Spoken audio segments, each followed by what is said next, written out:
50%. And he never went into the war. He didn't supply him equipment, you know. He was great. I'm a big fan of President Xi. A lot of people say, oh, why? You know, I watched a couple of people critical of the fact that TikTok, it's so bad, it's so dangerous, it's so horrible, they're spreading all these rumors. And the numbers came out yesterday. You know who's number one on TikTok? I am.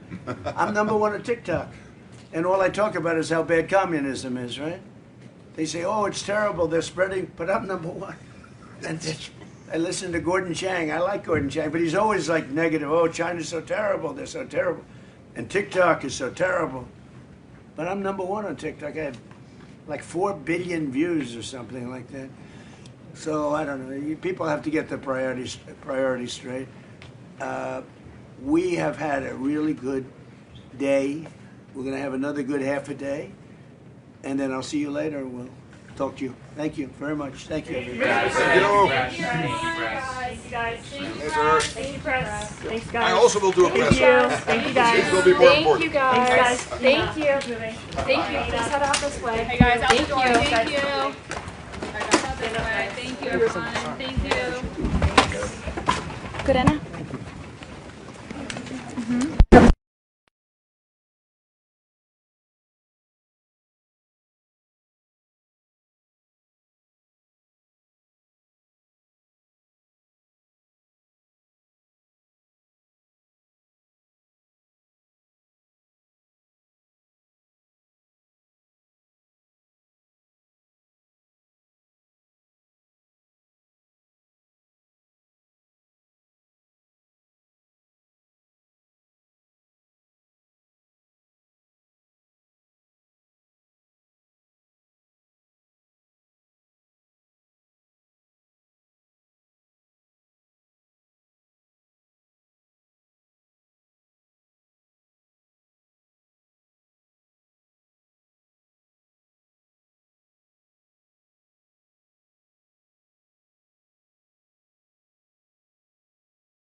That's okay. The other one fell off, but that's okay. Which one? This one. It's okay. I'm already balanced, so I'm gonna just leave it. My short and look at the pilots was so blue. Mine was blue too. Yeah. I didn't have enough time to. I was like, yeah. I didn't have enough time to adjust Yeah, it. and I was like, oh my gosh, it's a little blue, but it's She said the same issue. Hers is blue too. Yours is I blue put a too? 35 or 36, but it was still blue. wasn't. But I didn't want to change in the middle. So I didn't want to change in the middle either, so I was just like. But we're good now. Yeah. Color temperature like 47. I got the 49. But 40, okay. Yeah, because our head on said the 49. So Yeah, I'm balanced off of that. yeah. Okay.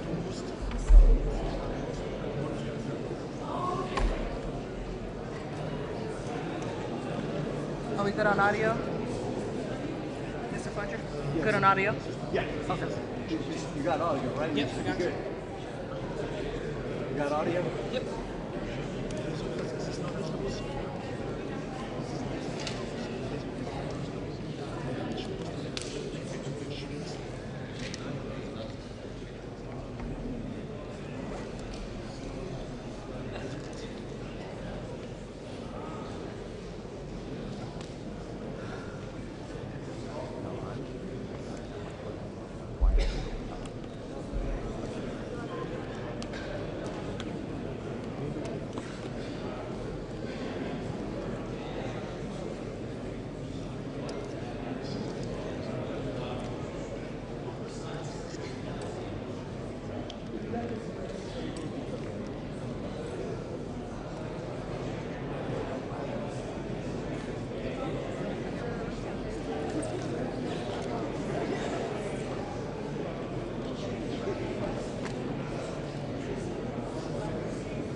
I will stay low. No, stay low. But it was really not nice from my side. Yeah.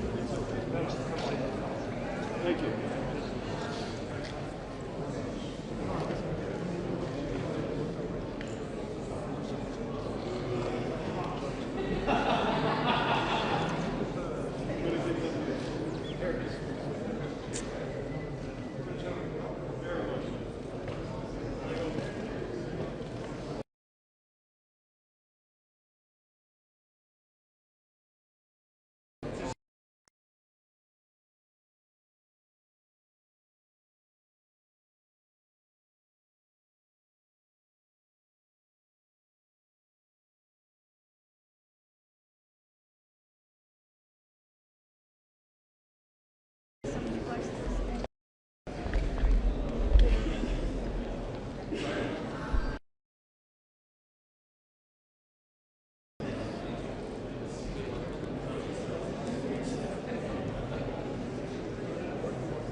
yapacağım?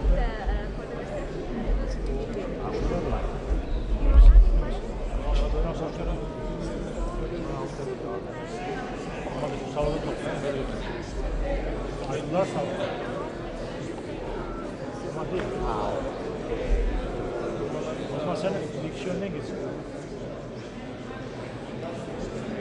Yok şimdi demiyorum. Sağ sola gidiyor. Direkt kütüphaneye gideceğim.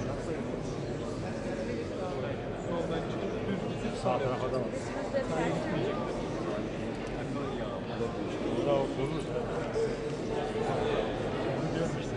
Orada şey var. Dışarıda arkadaş var.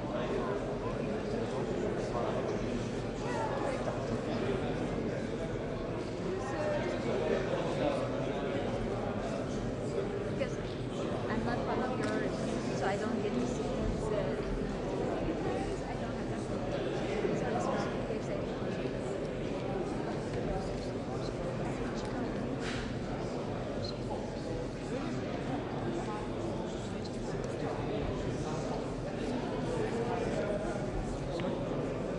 It's a secret. I know, almost 1 hour.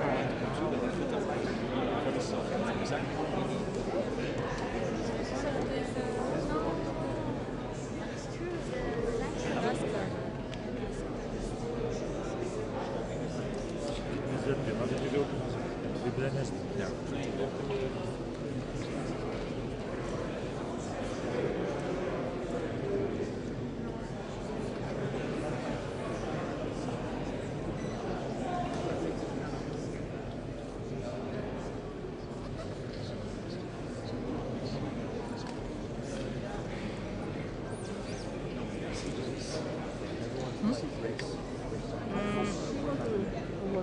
She's kneeling down. In the white jacket.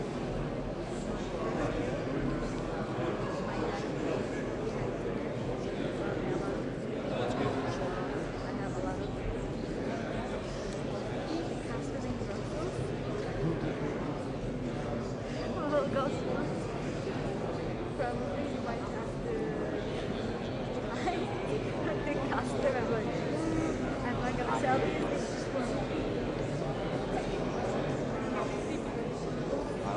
I will say that it's very good.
You know.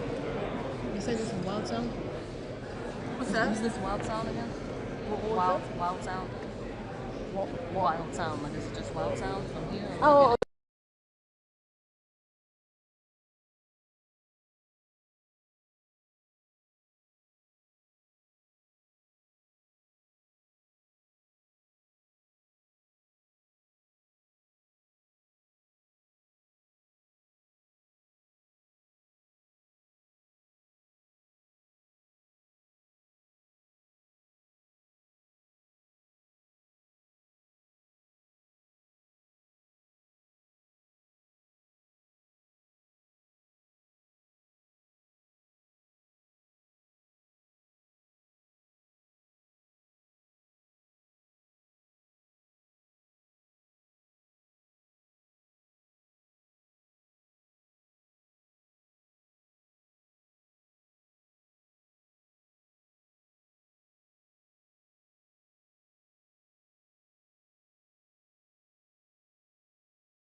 Is it time?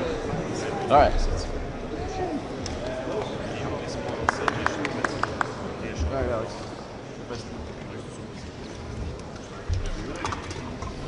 Kalkıyorum ona göre.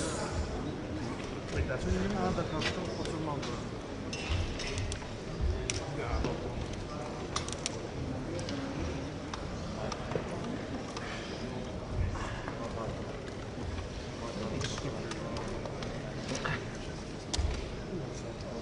Not against this place. Sure, you get that weird international taste. Yeah, not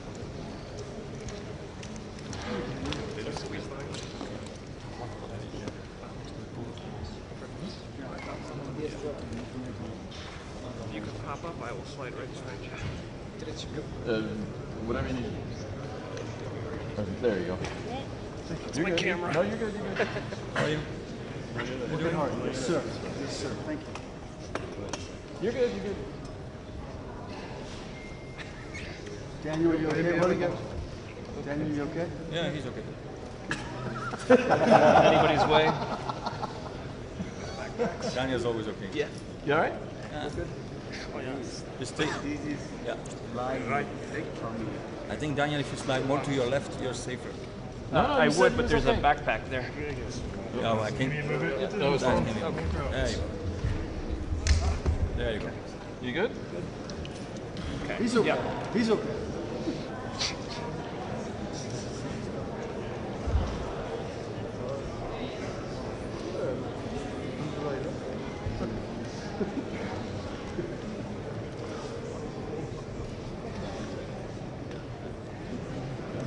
You all right? I don't want to fall on the camera. You're good. It is. Outrageous. If it weren't just so believable. Outrageous. Doug, Win, you okay, guys? Friends, Romans, husband. Bart, no social Where's media. Doug? Where's Doug vanished to? He's all the way starboard, or port. He's back.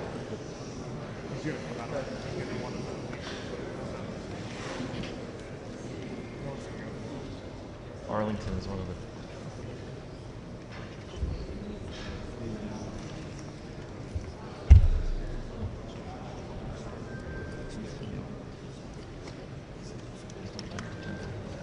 Especially if they're coming out of order. Hi, Lars. Hi, Lauren. I want to go back to bed. Hello. For a sec?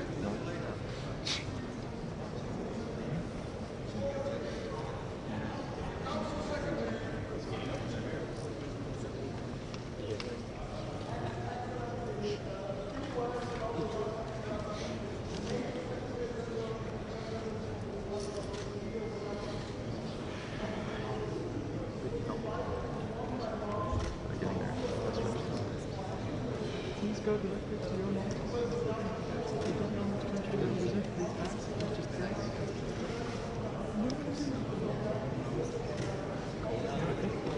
Three levels of today.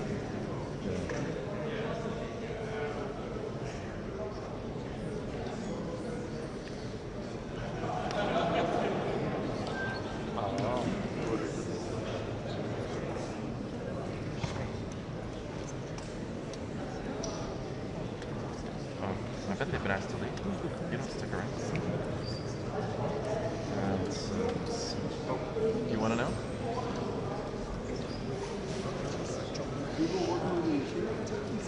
Here we go. That's it.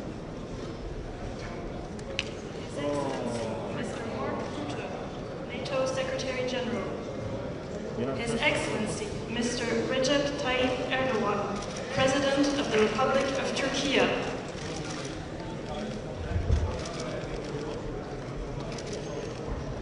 It's going to do us.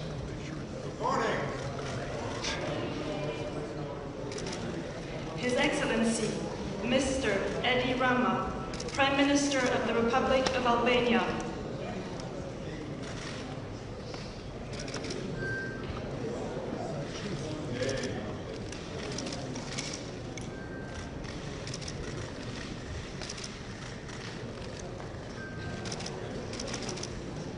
His Excellency, Mr. Luis Montenegro, Prime Minister of the Portuguese Republic.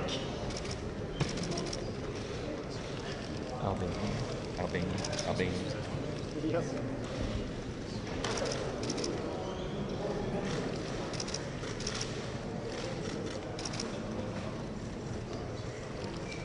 His Excellency, Mr. Andrej Babis, Prime Minister of the Czech Republic.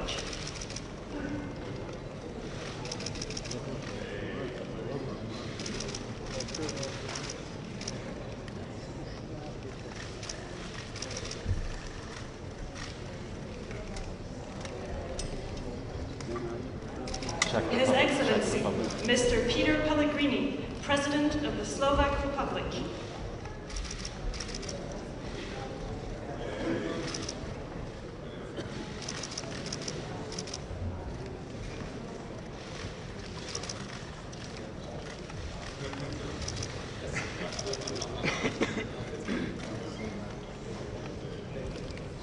His Excellency, Mr. Janez Janša, Prime Minister of the Republic of Slovenia.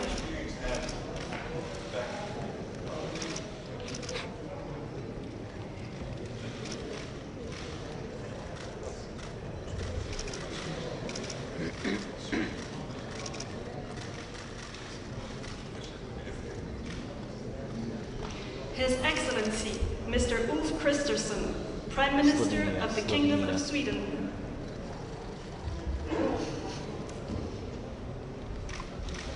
Sorry.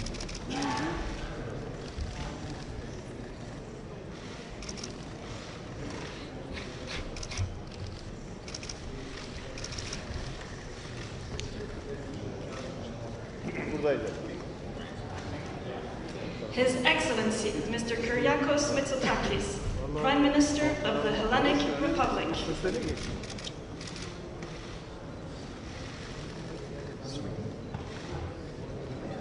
Greece, yeah.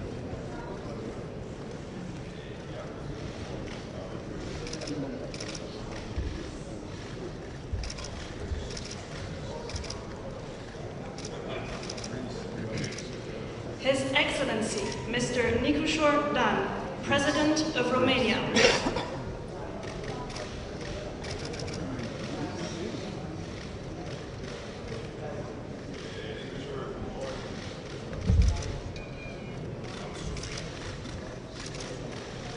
Which one was it?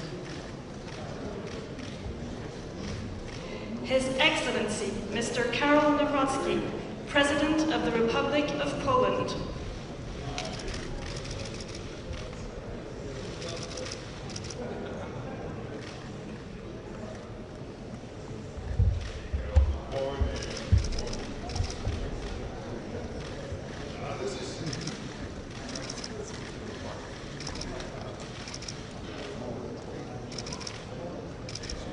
His Excellency, Mr. Gitanas Nausėda, President of the Republic of Lithuania.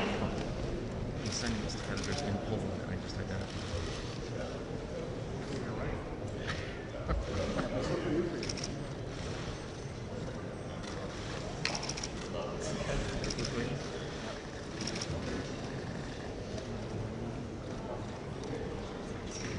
His Excellency, Mr. Kristen Michal, Prime Minister of the Republic of Estonia.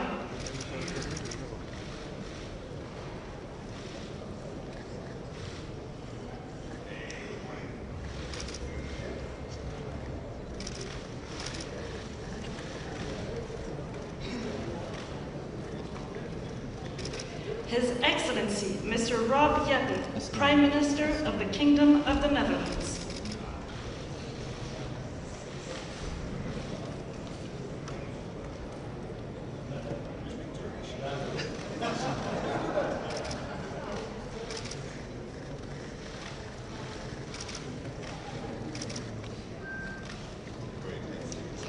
The Right Honourable Mark Carney, Prime Minister of Canada. Netherlands.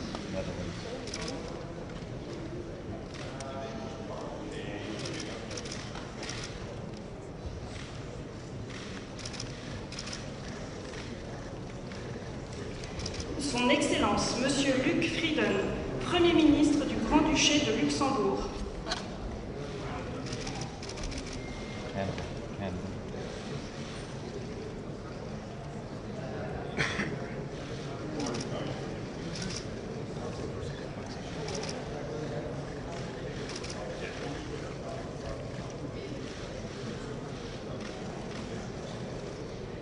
Her Excellency, Miss Kristrún Frostadóttir, Prime Minister of the Republic of Iceland.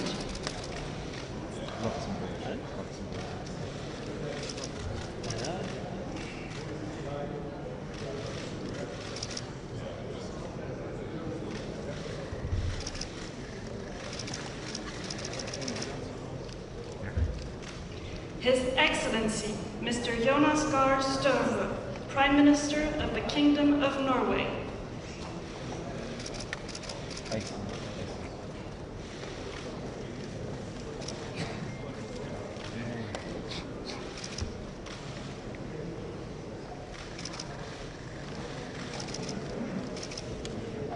His Excellency, Mr. Miloko Spajic, Prime Minister of Montenegro. Norway.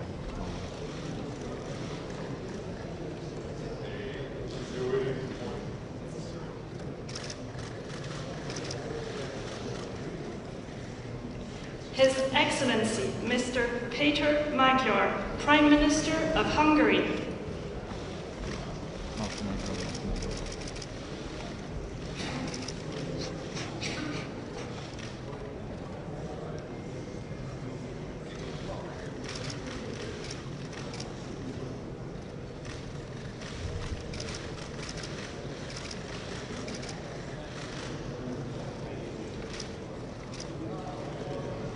His Excellency, Mr. Rumen Radev, Prime Minister of the Republic of Bulgaria.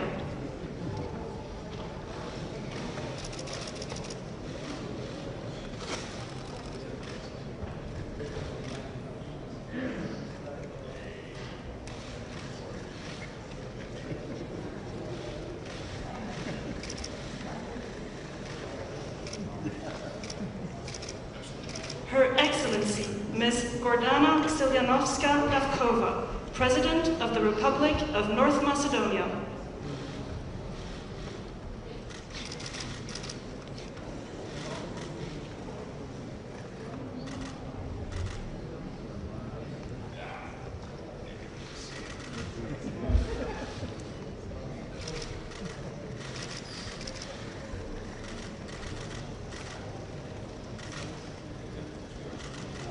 His Excellency, Mr. Zoran Milanovic, President of the Republic of Croatia.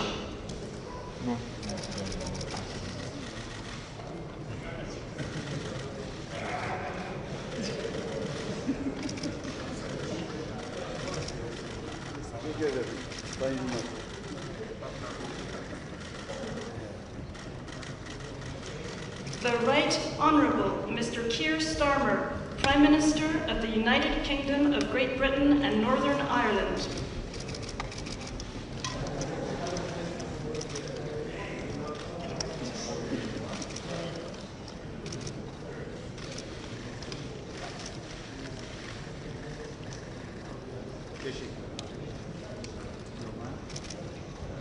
His Excellency, Mr. Bart de Wever, Prime Minister of the Kingdom of Belgium.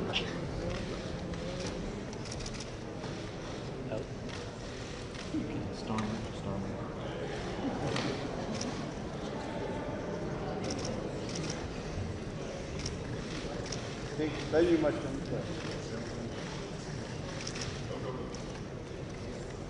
Thank you.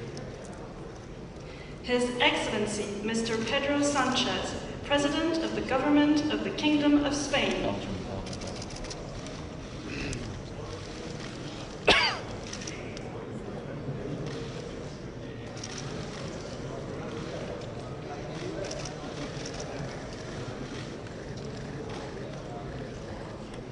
His Excellency, Mr. Edgars Rinkevich, President of the Republic of Latvia.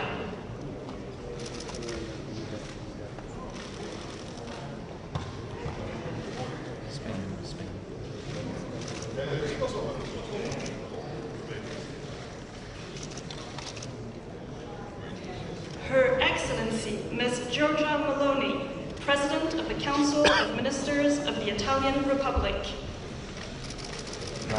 Latvia.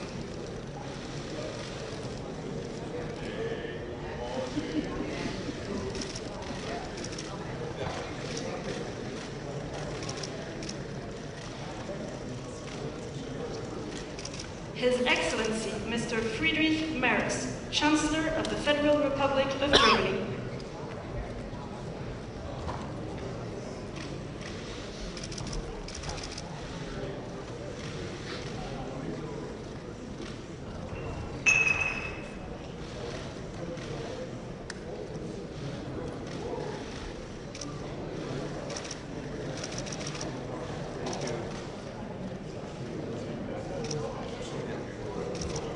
Her Excellency, Ms. Mette Frederiksen, Prime Minister of the Kingdom of Denmark.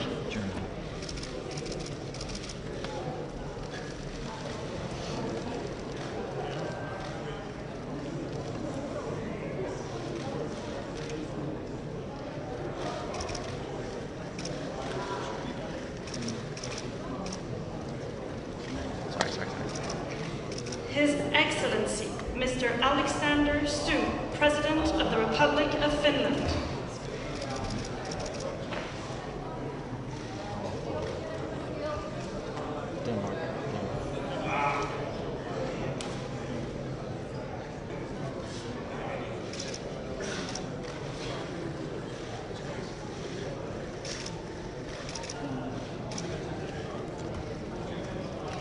Son Excellence, Monsieur Emmanuel Macron, Président de la République française.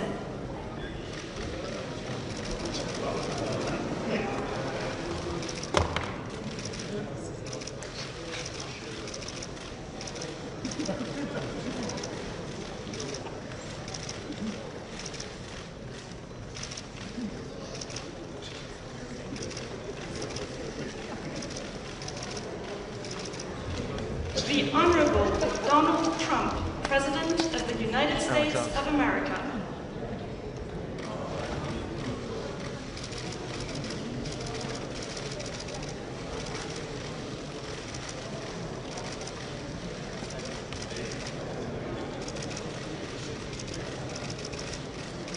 Thank you very much.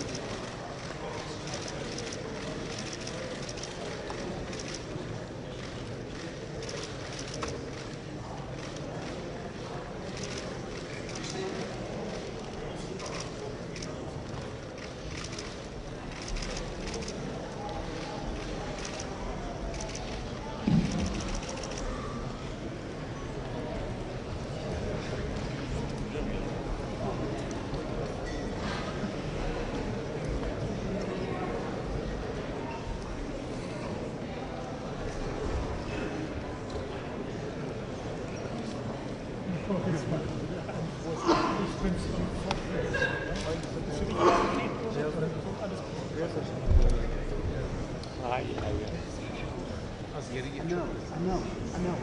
My heater's sitting. Nothing's on. Is there anything up there? There's nothing up there. I know. It'll be okay. No problem. I love you.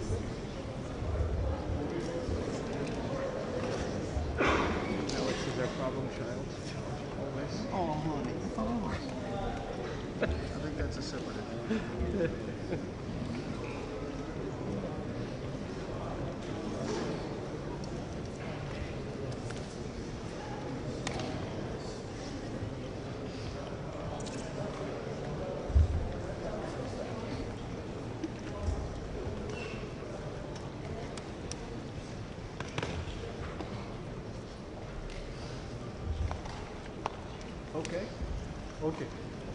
Okay.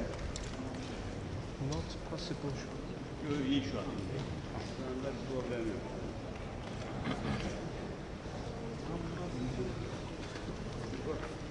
Not possible, Alex.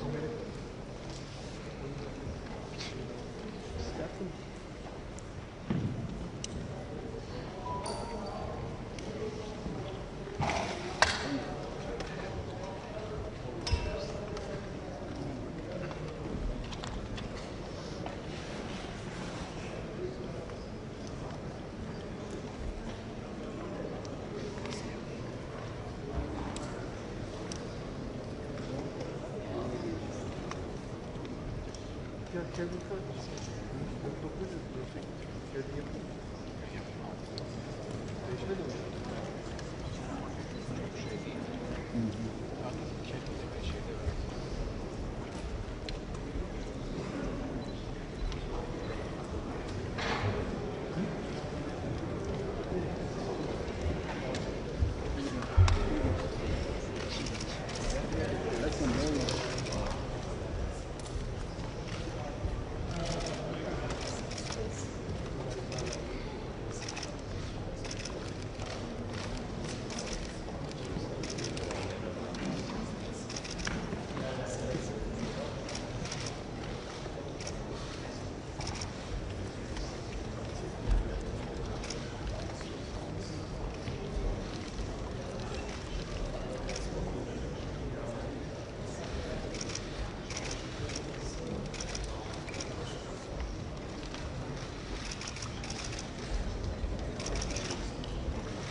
Hey.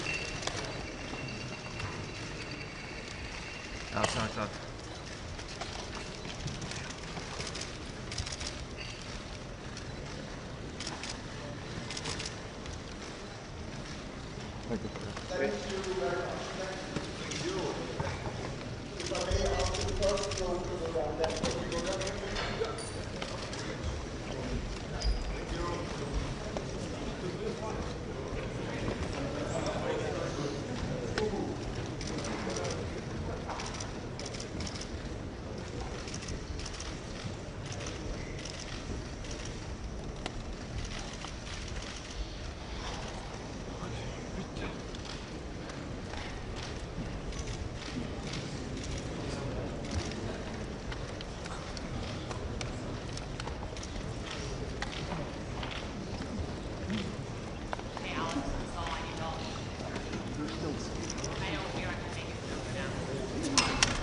Gözde Hanım. Gözde Hanım. Hadi.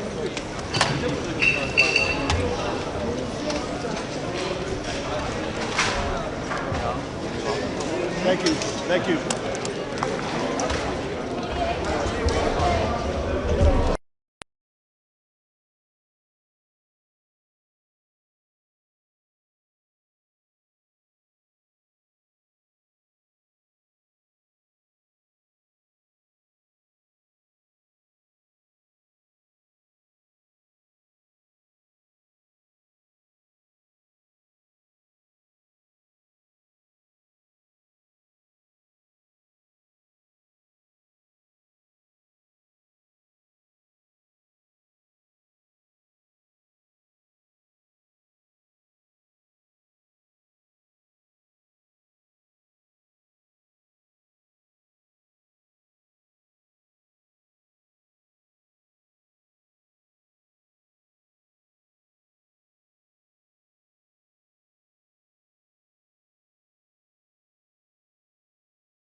I know.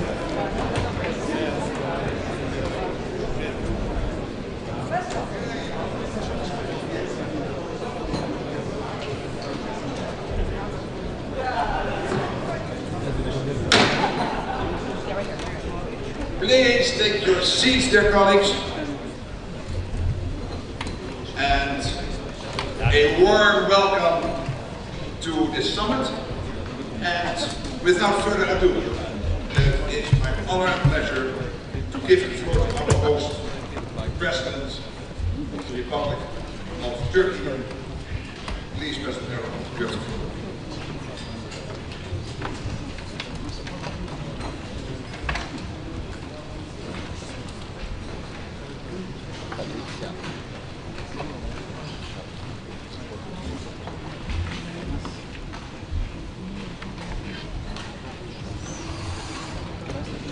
Sayın Genel Sekreter, kıymetli devlet ve hükümet başkanları, Lahey zirvesinde aldığımız kararlar temelinde Avrupalı müttefikleri daha yetkin birer güvenlik sağlayıcısı haline getirmeye odaklanmış durumdayız.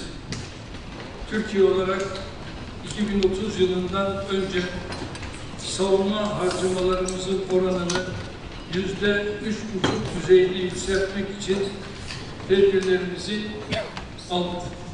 Güvenlik ve dayanıklılıkla bağlantılı harcamalarda ise şimdiden %1,5'luk bütçe payına ulaştık. Böylece %5 hedefine Lahey'de belirlenen 2035 yılından 5 sene önce erişmeyi hedefliyoruz. Kuşkusuz ülkemizin asıl başarısı savunma sanayindeki atılımdadır. Üretim ve ihracat kapasitesi itibariyle dünyanın ilk 10 ülkesi arasına girdik. İttifakta bize tahsis edilen 361 yetenek hedefinin neredeyse tamamını 3 yıl içinde taahhüt edilen tarihinde öncesinde karşılamış olacağız. İttifakımızda eksikliği en çok hissedilen hava ve füze savunma kabiliyetlerine çelik kubbe projemizle 24 milyar dolar ilave bütçe ayırdık. Avrupa'daki en büyük kara ordusuna sahip ülke olarak yeteneklerimizi ihtiyaç duyulan aşamada ittifakın hizmetine sunmanın gayretindeyiz. Kosova'da, Karadeniz'de, Baltık'ta ve diğer coğrafyalarda ittifakın harekat, misyon ve tatbikatlarına katkı veren müttefiklerin başında geliyoruz. İHA ve SİHA'ları gerçek muharebe alanlarında başarıyla kullanan bir müttefik olarak tesisini öngördüğümüz insansız sistemlere karşı koyma mükemmeliyet merkezimizi NATO'ya akredite etmeyi temenni ediyoruz. Bu merkezin bilhassa hava ve deniz drone tehditlerine karşı mukabele kabiliyetimizi destekleyeceğine inanıyorum. Değerli misafirler, NATO 3.0 hedefine en kısa zamanda ulaşmamız için şu iki hususa özellikle dikkat çekmek isterim. Birincisi, savunma sanayi başta olmak üzere savunma işbirliğinde müttefikler arasındaki kısıtlamaların kaldırılmasıdır. Savunma sanayi formunda bu mesajın hem endüstri hem hükümet yetkilileri tarafından vurgulanmış olmasını memnuniyetle karşılıyor. İkincisi, Avrupalı müttefikler olarak kıta savunmasında daha fazla sorumluluk üstlenirken ittifakın bütünlüğünü ve transatlantik ilişkileri zayıflatabilecek tasarruflardan da kaçınmamız gerekiyor. Burada özellikle Avrupa Birliği üyesi müttefiklerimize seslenmek istiyorum. Birliğin güvenlik alanındaki çabalarında azami fayda ancak ve ancak NATO ile gereksiz tekrarlardan kaçınılmasıyla mümkün olabilir. Aklın ve mantığın emrettiği bir işbirliği modeli mümkünken birlik üyesi olmayan müttefiklerin dışlanması, kısıtlı kaynakların boşa sarf edilmesine ve Avrupa'da hiç arzu etmediğimiz bir suni bölünmeye yol açacaktır. Bu tutumun Sayın Genel Sekreterin işaret ettiği transatlantik savunma sanayi altyapısına hizmet etmediği de açıktır. Değerli mevkidaşlarım, Ukrayna Savaşı'nda Sayın Trump'ın barış vizyonunu paylaşıyor. Ukrayna'nın öncelikli ihtiyaç listeleri girişimine desteğimi bildiriyor. Ukrayna'ya kendi milli envanterimizden sağladığımız askeri desteğe ek olarak PUER'el erişimi kapsamında katkımızı sürdüreceğiz. Ukrayna'yı desteklerken Rusya'yı da barışa yönlendirecek şekilde iletişim kanallarımızdan istifade ediyoruz. İran krizinin çözüm yoluna girmesinde sabotaj teşebbüslerine rağmen dostum Sayın Trump'ın sergilediği kararlı tutumu takdirle karşılıyorum. Diplomatik çabalarımıza ilave olarak Hürmüz Boğazı'nın mayınlardan temizlenmesi için gerekli katkıyı vermeye hazırız. Bu vesileyle Türkiye'yi hedef alan füzelere karşı NATO unsurları tarafından sağlanan destek için Amerika ve İspanya başta olmak üzere ilave hava savunma bataryaları konuşlandıran Almanya ve İtalya'ya teşekkürlerimizi ifade ediyorum. Konuşmamızı artırmamızın şart olduğuna inandığım İstanbul İşbirliği girişimi mensubu ortaklarımızın bugün bizlerle olmalarını önemsiyorum. Orta Doğu'da kalıcı barış anahtarının iki devletli çözüm olduğunu bir kez daha vurguluyorum. Özellikle Gazze ve Lübnan'da sükunetin sağlanması için hepimize görev düştüğünü ifade etmek istiyorum. Son olarak terörün tüm biçim ve tezahürleriyle mücadele konusunda tam bir dayanışma içinde olmamız gerektiğini hatırlatıyorum. Ankara zirvesinin hayırlara vesile olmasını diliyor. Zirvenin hazırlıklarında emeği geçenlere teşekkür ediyorum. Teşekkür ederim. Thank you so much. And I want, indeed, Mr. President, I want to thank you for what you did with hosting this event. It is really huge to vote someone at this table. Stop. Huge and big. Stop. And, Stop. We go. No, we go. We go. We're heading out. Now we go, guys. Now we go, guys. The impact of this summit, but people tell me that. Thank you. Thank you very much. Yeah.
thank you very much. It's a great honor to be with President Zelensky. We've talked a little while, and we speak on occasion by phone.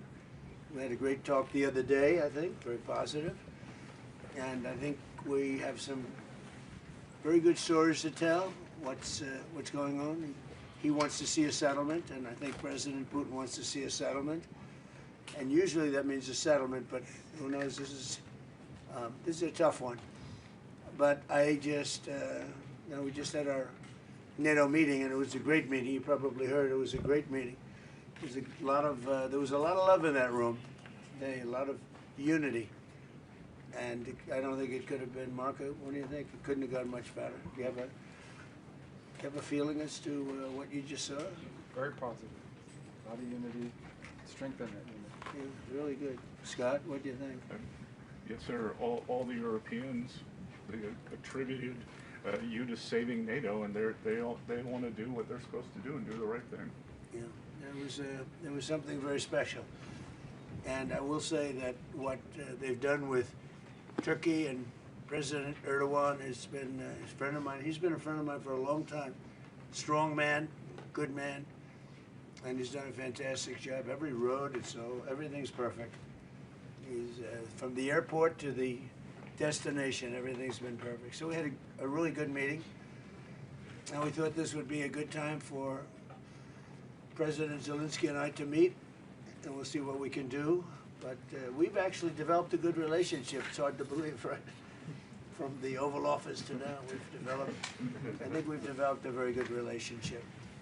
And this is not the end. No, this is not. This is going to be the beginning, maybe. Yeah. Just the beginning. And you know, the country has a lot of future. It has such great land, such great assets, such great people. And you have a lot of people. I was with a group in Poland, and you have a lot of people in Poland, and which is a terrific country with a really great president. I happen to endorse him, and he's doing a very good job. And they were saying they love Poland, but they really want to go back. You know, you're going to get a lot of people back when this is over. They left some, and they're all. I think they're going to come back. A big percentage are going to come back. So have a good talk, and we're going to see how it all goes. And Mr. President, would you like to say something? Thanks so much, Mr. President. Thank you very much for this meeting, and we are very thankful, as always, to your support, American support, bipartisan support. Thanks for the invitation to this summit, and I think that I agree with you. We have a lot what to discuss and what to speak about, and of course we are thankful for the Pearl program, and we want to share with you some details what we want to raise during our meeting. Air defense is the priority. The second point, or maybe the first, about negotiations. I think, yes, we understand what to do. It's our estimation what to do, how to bring this, and I hope that you will do. I'm sure that you will do everything to stop this war. Yeah, and I'm very happy that our side began to work on drone deal, and it's very good beginning. And I hope that today I will have possibility to also to discuss with you some very important details.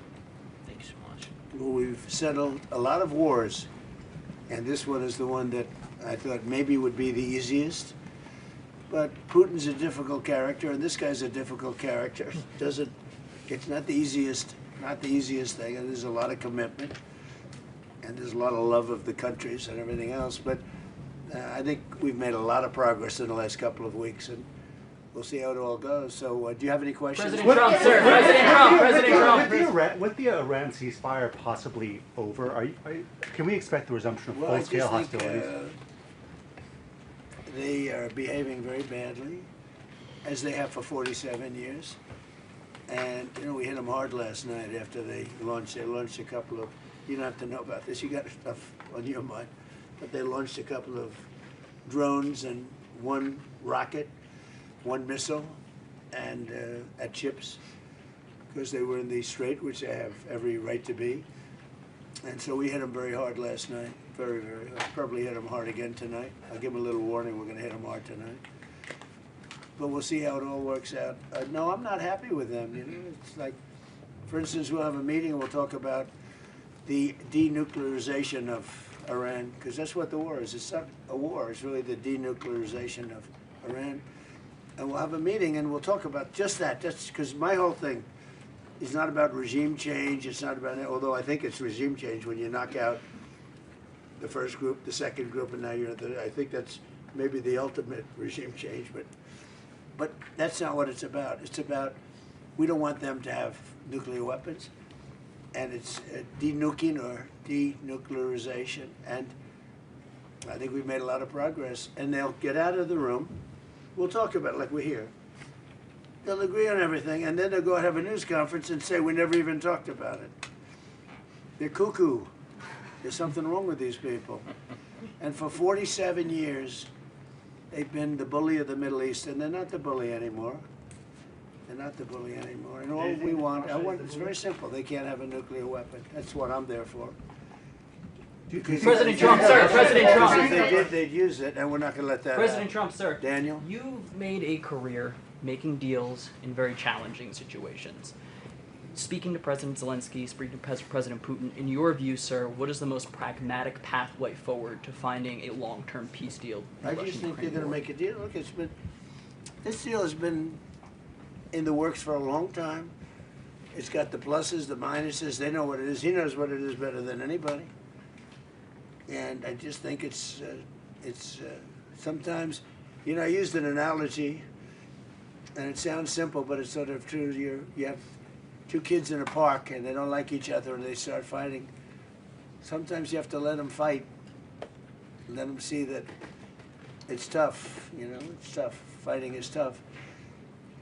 And he's done an amazing job. Look, he's been very effective. Now he's had the best equipment because he's had our equipment, and he's had great. But somebody has to use that equipment, and you have a lot of brave people that are using that equipment. And Russia, you know, it's a big country, but it's a big force. Russia's always been a big fighting force, so you know it's. But I really believe it's ready. It's very interesting because you'd almost say it's worse than ever, and maybe it isn't. Sometimes with war, and you study war, and I've studied it so long, for years, long before I did this, sometimes it's when it gets the worst, and I don't know that it's the worst right now. It's consistently bad. They lost 25,000 people were lost, kids, young people, last month, and we had a month, 35 2 months ago. And I would say more Russians, and but it's just, they're people. They're people.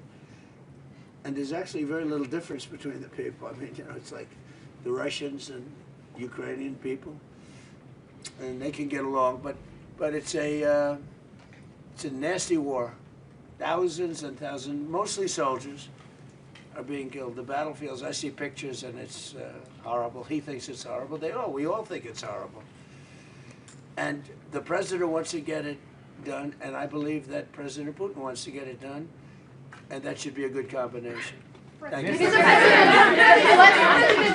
Mr. President, what is your assessment on Ukraine's strike on Russian oil refineries and military factories? Where are you from? Ukraine. Phrase the question differently, please. Ukraine delivered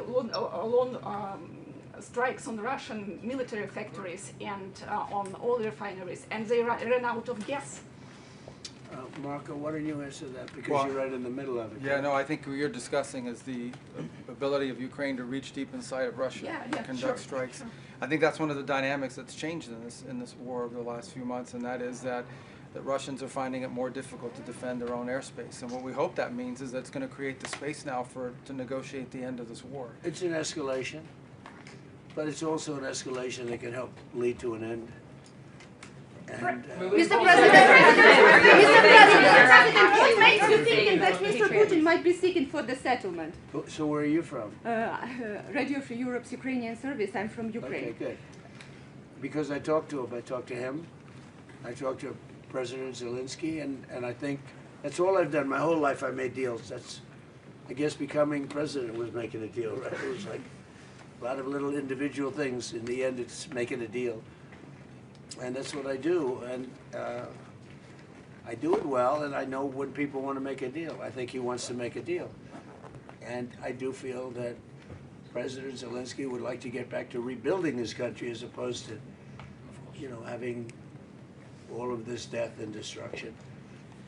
Ukraine has tremendous potential. He understands that. We talk about that. He talks about that more than he talks about the war. To me, I think you might find that more exciting than the war. It's brutal. The other's the beauty of it. I think he'll build a great country. I think he's going to build it. We have a little stake in that country now because we have some land in that country, but we have minerals. It's among the wealthiest. It's among the best land anywhere in the world for rare earth. And we have some Russia's bombing my we have safety some rare account. earth. I look forward to taking advantage of it at the right time. Mr. President, Europe to make Patriot missiles in Europe. He's one of my favorite soldiers. I see him. He's central casting. You doing okay? Yes, sir. We see him at meetings. He's good. He's done a great job. Great job. Trying to do our best. Yeah. Great hero, actually. Mr. President, will you allow Europe to make Patriot interceptors in Europe? Are you comfortable with licensing that technology? About what? Patriot interceptors to be made in Europe. And you're talking with respect to Ukraine. Well, we're going to talk about that. Look, it's a defensive weapon, which I like, better than an offensive weapon. It's the best. So I was saying we have an aircraft carrier, which is one of the most beautiful in the world. It's one of the biggest, the Abraham Lincoln. And 2 months ago, we had 100, I told this story yesterday, we had 111 missiles shot by the Islamic Republic of Japan. They were shot at the aircraft carrier over a period of about 1 hour. 111 missiles going to a very expensive ship, and every one of those missiles was knocked down. Pretty much most by Patriots, but by other means also, as you know. Yeah. Other less expensive means. It's even better when you do that. But out of the 111 missiles, every one of them was shot down. It didn't hit the ship, and bad things happen, right, when that happens. So think of that, over a period of 1 hour, these missiles are coming at you, and every one of them shot down. So I think one of the things we're going to be talking about is, as you know, the companies, we have great power over the companies. Those companies that make the Patriot and make all of the great stuff, the Tomahawks, all of the great stuff. We have the best stuff. Many things. The Patriot's great, but we have many, many great things. You see that with Venezuela. You see it with Iran. Look, Iran has been wiped out. Iran, their Navy's gone, their Air Force is gone, everything's gone. But one of the things I think we're going to be talking about today, a little birdie told me this, about the fact that we'll give them the right to make Patriots. We'll show them how to do it. It's very complex, actually, but you'll figure out the complexity quickly. And we're talking about that, and the company that makes them, which is building now 4 plants, all of our companies, will be able to do this in 2 to 3 months. If you order a Patriot, now you have to wait a long time for them. Same thing with Tomahawks. We have a lot of certain equipment, but they call it the elite equipment, and you don't need elite equipment necessarily for a war. But so one of the things we're going to be talking about is we're going to give a license to you to make Patriots. That's pretty cool, right? This way you can't complain that we're not giving them enough. I say, make them yourself. We haven't informed the company of that yet, but that'll work out all right. I'm sure they'll be thrilled. But they'll be able to do it. You'll be able to figure that out. Most countries couldn't do that. Yeah. If I said that to most countries, they wouldn't know what I'm talking about. But this is a very ingenious group. And what I like about that, it's a defensive situation as opposed to an offensive.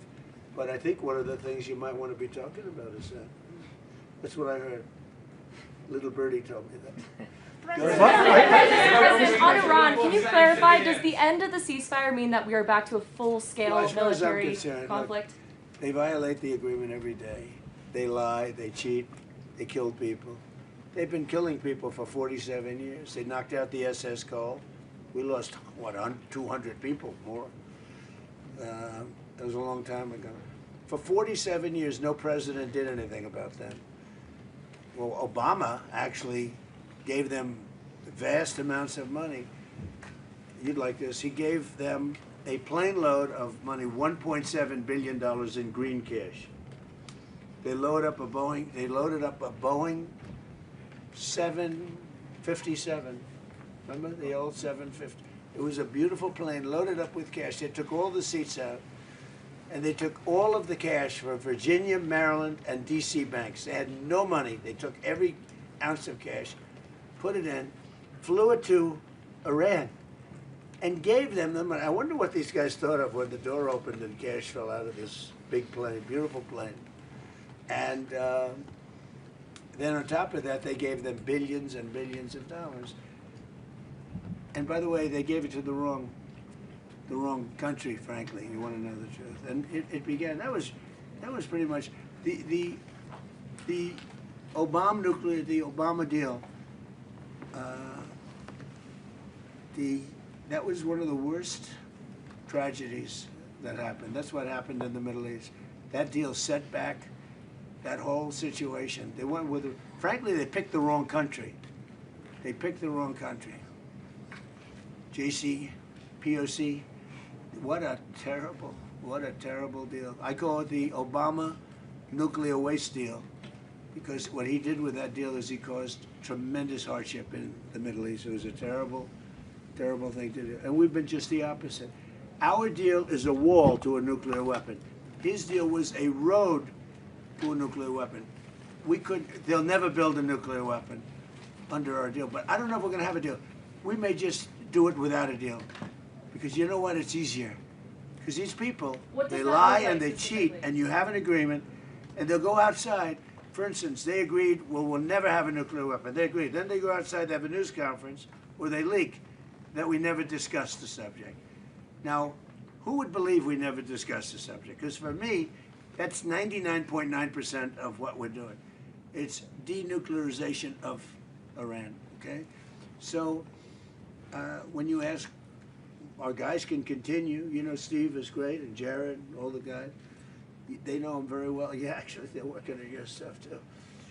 I wonder which. I picked two beauties. You know what? We settled 8 wars. I got a couple of beauties here. But Steve's great, and Jared's great. You know, they're the right guys. And we'll see what happens. But I will say this. Iran, they've misbehaved for 47 years. They've killed our soldiers, they've killed our people, and they've killed a lot of people all over the Middle East and elsewhere. And the roadside bomb was their preferred, you know, the preferred weapon was by Soleimani, the roadside bomb, where it would explode under a truck. We actually built trucks with floors, steel this thick. And then all they did was they made bigger bombs. And we have young guys around, not walking around because they have no legs, but their legs were blown off, their arms were blown off, their face was blown off, and they live because of modern medicine. You can do anything, but they're living like in hell.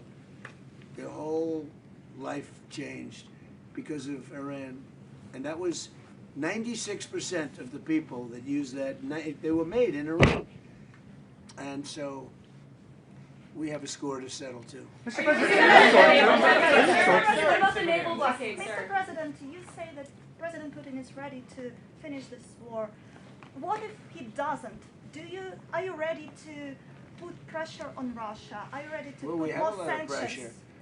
We have a lot of pressure on President Putin. You know, I don't think he likes what's going on. I don't think he's thrilled with what's happening. There's a lot of pressure on President Putin to get it done. I think there's pressure on everybody to get that one done.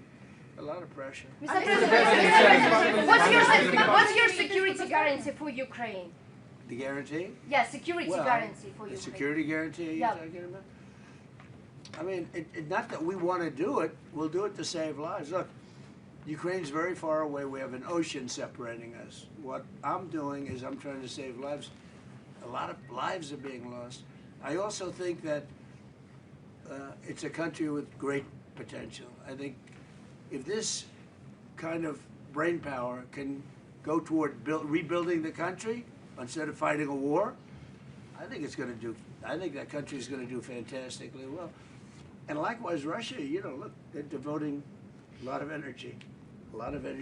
you have a question for President Putin, please? Пане президенте, чи можете ви сказати, Do you have a question for President Yes, Putin? yes. Not Zelensky. Putin. Yeah, what would you like to ask him? Because I'm going to ask him that question. I have a question. Can you sleep at Last year night? you called Russia a paper tiger, referring that they're not doing Who, that who great. did I call? I'm from Telegraph UA, Ukrainian media. No, give us a question, not for Zelensky. Give us a question for Putin. Can he sleep at night? Because I'm speaking to him today. Yeah, how Putin, Why is Give it me attacking a good, hard Ukrainian question. cities who wants peace? when will he end this war? That's the a good question. I don't think I've ever asked him that question. I'm going to ask him that question. Pане Mr. президенте, President, what's the status of a drone deal between the U.S. Say and it? Ukraine? What's the status By the of way, a drone? I will tell you, though, he's going to tell you that he wants it ended as soon as he can end it. Do you He wants it believe that? ended. He wants to end it soon. And I ask him, and we talk. I talk to him a lot. I talk to him a little bit less, but the relationship is very good. But I talk to President Putin a lot. He wants to end the war. What's the status A lot of people of don't. What's A lot of people don't believe that. Doesn't he What's want the all of status it? of a drone deal between What Ukraine? are President Putin's conditions for ending the war? Do you know what? Well, they were certain conditions that were a little bit different. I think they're changing. I think they're probably getting a little bit better toward some of the things that you'd like. It's been tougher in Russia. It's been a lot tougher than it was supposed to be. I mean, in all fairness, this was supposed to be this is a war that would have never happened if I were president. Would have never happened. You'd have a full country, you know, I mean, just a shame that it happened. But no, this is something that I think Zelensky wants to do and Putin wants to do. They want to get it done. Ask the president that question. Ask him. Пане президенте, ви знаєте, на яких зараз умовах Володимир Путін готовий завершувати війну в Україні? Чи ж вони змінилися? No, I don't know what I don't know what conditions Putin now wants for this peace. So I think that they are changing in any way, because at the very beginning of full-scale war, he was stronger, and now I think he is losing initiative on the battlefield. I think his army, but that's why I think that because of technologies, because it's not the question now of number of people. People, are, our heroic people, are very important. But now it's not the question of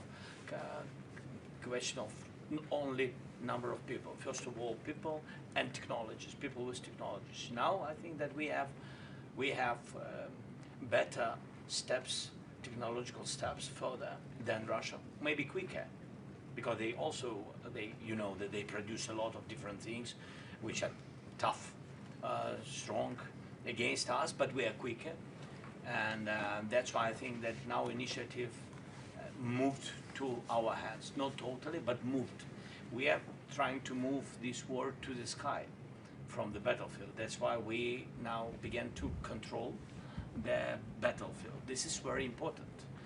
It's difficult when you have less people to move them back, but we found another way how to do it, to cut their logistic for their army. It's about weapon, petrol, diesel, without massive human losses. That is the difference between us, by the way. Russia is, I mean, this He's got a lot of support. I just left a room with, where they have, I mean, mostly European, you have Canada, but mostly European countries. And they have great support for Ukraine. And, really great support. One of the things, you talk about questions for Putin, but one of the things that I talked to him about was, where would you want to meet? And he said, ideally in Moscow. I said, you're not going to meet in Moscow. It just doesn't work. You can't do that. But he'll meet, and Zelensky's going to meet, and something's going to happen that's going to be positive. And I hope it's going to happen soon, because they have to, number one, lives, but number two, building your country, because it's got a tremendous future, in my opinion. Yeah. Where would it be held, and when would that happen? I don't know. Mr. President, President Putin said, I would love to meet in Moscow. And I said, I don't think, I have to put myself in his position. I don't know that he'd go to Moscow. Maybe he would. Would you go to Moscow? It's difficult. There are a lot of Ukrainian drones there. That's right. It's dangerous. He doesn't want to be hit by a drone. Europe. No, it's hard. It's hard to go to Moscow. Mr. President, how to ask him that question. Mr. President, how to ensure that Ukraine will not be attacked again by Russia? What about? How to make sure that Ukraine will not be attacked by Russia again? Look, you mean in the future? Yes. You mean after there's an agreement? Well, we're going to work on a security guarantee that, and Russia respects us a lot, and we're going to work on some kind of a security. If we can make the right deal, we'll help Europe. I mean, Europe is going to be watching it, but we're going to be helping them, and we'll work on some kind of a security package that will make sure. I don't think that's going to happen. I think that if we make a deal, Russia is going to be very happy, and they're going to get on with other things. They have, by the way, as a country too, they have tremendous potential. They have tremendous land, valuable land that they can do things with, and they have tremendous potential. But I don't think it's going to happen. I don't see, that question is, oh, they're going to attack again. I don't see it at all. I think they've had it. They've had, this has been going on for almost 5 years, right? Yeah. Who would have thought? I mean, it's a tribute because it's a bigger country, strong country, and it's an amazing tribute. Anything else? Mr. President, with the Patriot missiles, President Zelensky has said that Ukraine needs Patriot missiles now. Over 50 Ukrainians have died in recent airstrikes just in the last few days. So in addition to these production licenses, which will take time, would you consider Not providing? that much time, actually. Would you consider providing any to Ukraine immediately? We have Patriots, but we don't have that many. We need them for ourselves too, you know. Some, yeah, I mean some, but I think they can produce them pretty quickly. Once we explain it, we'll bring the company here. You'll work with the company. They have a great ability to produce weapons, pretty complex weapons. Will you go to Ukraine? Mr. President, do you have Will I any go to deadline? Ukraine? Will you go to Ukraine? I would, yeah. Do you have any deadline when you want to reach I'd it? rather have the war be over. When will it happen? Do you have any I'm deadline? not sure Secret Service would be thrilled. Are you willing to But you know what I would like to Putin doesn't stop Do you- war. I think the people You are remember that plan? incredible. And, I mean, like Kiev, it would be nice to get it before any more damage is done, to be honest. It's such a beautiful city, right? And, yeah, I would go to Ukraine at the right time. Do you have any deadline? Do you have any deadline when you want to reach a deal between Ukraine and Russia? Do you have any deadline in that regard? No, I don't have a deadline. You can't have a deadline. It's, you know, it's too much going on. But I think you're going to have a deal. I think, you know, I've been very good. You know, we had certain deals like Azerbaijan and some of the deals that we made, and they've been going on for 32 years. And they said it's an impossible thing to get them solved. Eight different deals. Even in the Congo, it was. Think of it. You have the Congo and Rwanda. That was 14 million people dead, a lot of them with machetes. It's a horror.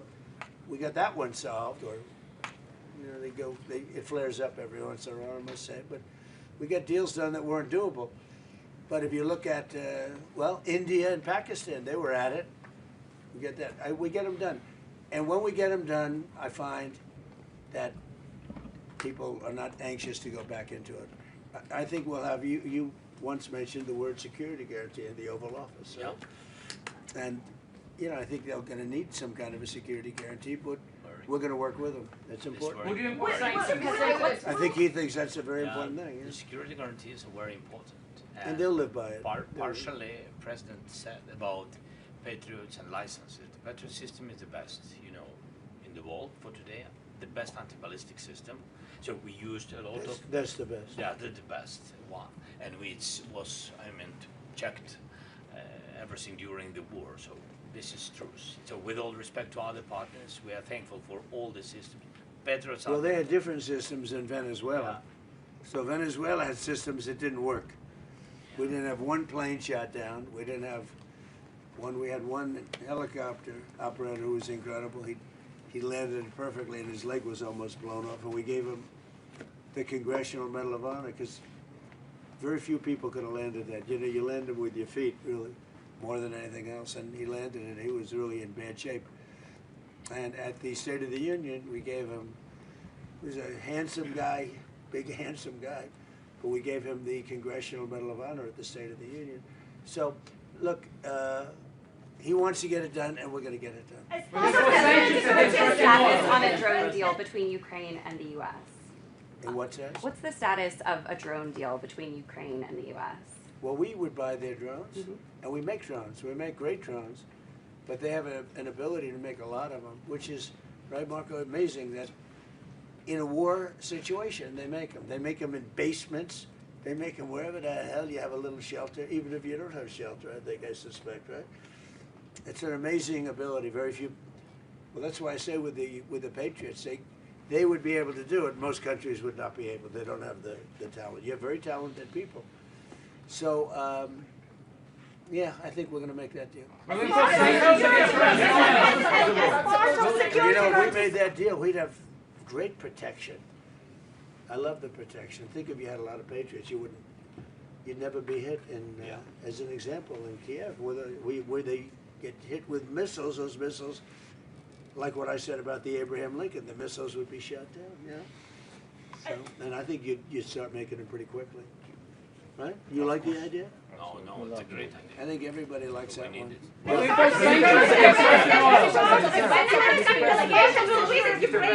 As part of security guarantees, are you ready to close the skies in case Russia attacks again? Close what? To close the skies over Ukraine in case Russia. It's been as a part of security guarantees, are you ready to impose a no-fly? If it's necessary, yeah. I mean, look, I tell you, when we have a deal, we're going to have a deal. Security guarantee or no security guarantee. If we have a deal, we're going to have a deal. We're not going to have to worry about what you're saying. We're going to have a deal. I think if we come to a solution, which I think we will, we're going to have a deal. Now, we want to make sure the deal sticks. Some people don't think it will. I think it will. I'm sure it will. I'm not sure it will with Iran. If we make a deal with Iran, I'm not sure that will stick. May I ask you, what does your... Because I found them to be very dishonorable people. Yeah. Are you going to reimpose the naval blockade? I don't find that with him, and I mean, I don't want to upset him, but everything I've done with President Putin has been okay. It's been good. He's going to say, oh, but I would expect you to say that, but that's good. I don't think anything's going to be broken, and we're going to do a security guarantee in case it is. But with Iran, 47 years, this should have been done by another president a long time ago, or somebody else, another country. But they got stronger and stronger, and now they're weak. Are you going to reimpose the You know, naval don't blockade forget, on we Iranian knocked out ports? 159 ships in 1 week. That's good even for you, right? 159. Their entire navy is at the bottom of the sea. And now they have little boats, little tiny boats that go around. And we knocked about 28 of them out last night with the same weapon we use for the drug people. You know, drugs are down, by the way, drugs by sea are down 97%. Meaning nobody wants to get into those boats and take drugs into it. They're down 97%. And we're using the same thing for the mine boats. You know, they like to drop mines in. And we hit a lot of them last night, like 28. We knocked out 28 boats last night, little ones. That's all they have is little ones. Are you going to try to take out more tonight? Will we go tonight? You know, normally I wouldn't tell you. I wouldn't tell you, but you know what? There's not a thing they can do about it. So the answer is probably. President Trump. That's terrible military strategy. He just said he's going tonight. Yeah, because they deserve it. President Trump, what is the effectiveness of last night's attack? What message does that send to what's left of the Iranian Which attack are you talking about? The attack that you guys had on Iran last night. The strikes last night? Oh, I think it has a tremendous impact. Well, first of all, we took out additional, you know, they were trying to rebuild their radar, and they had about 60% built. Now they have to start all over again. Look, we're not attacking at the highest level. The highest level are the bridges, which we can knock down. I would say in one day we knocked down every single bridge in Iran. There's not a thing they can do about it. Their electric manufacturing facilities, right? their electric plants where they make their electricity there. We will, if we have to, we'll take them out. I don't want to do that, but if we have to, we'll take them out. They have desalinization plants. We'll take them out if we have to. I hate to do that. That's probably the one I would like not to do least. We attacked Cargill Island last night. We knocked out a piece. I said, don't touch the oil, because maybe we'll take over Cargill Island. You know, we may take over Cargill Island. There's not a thing they can do about it. But I said, don't hit the pipes. Just hit everything else. And they hit it. They may hit it again tonight. So, you know, as for your question, normally I'm not that way, but they really deserve it because they're saying they want to make a deal, but they don't. You know, they asked for a timeout. They wanted to go to the funeral of Khomeini, and I said, give it to them. And they start shooting missiles.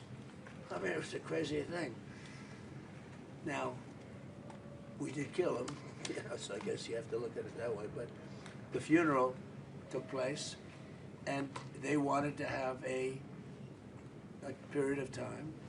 And they also asked that we not kill them. And we said, we're not going to kill you. They were worried we'd kill them during the funeral. I mean, if you can believe it. What a crazy... Did you ever think I'd be doing this for a living?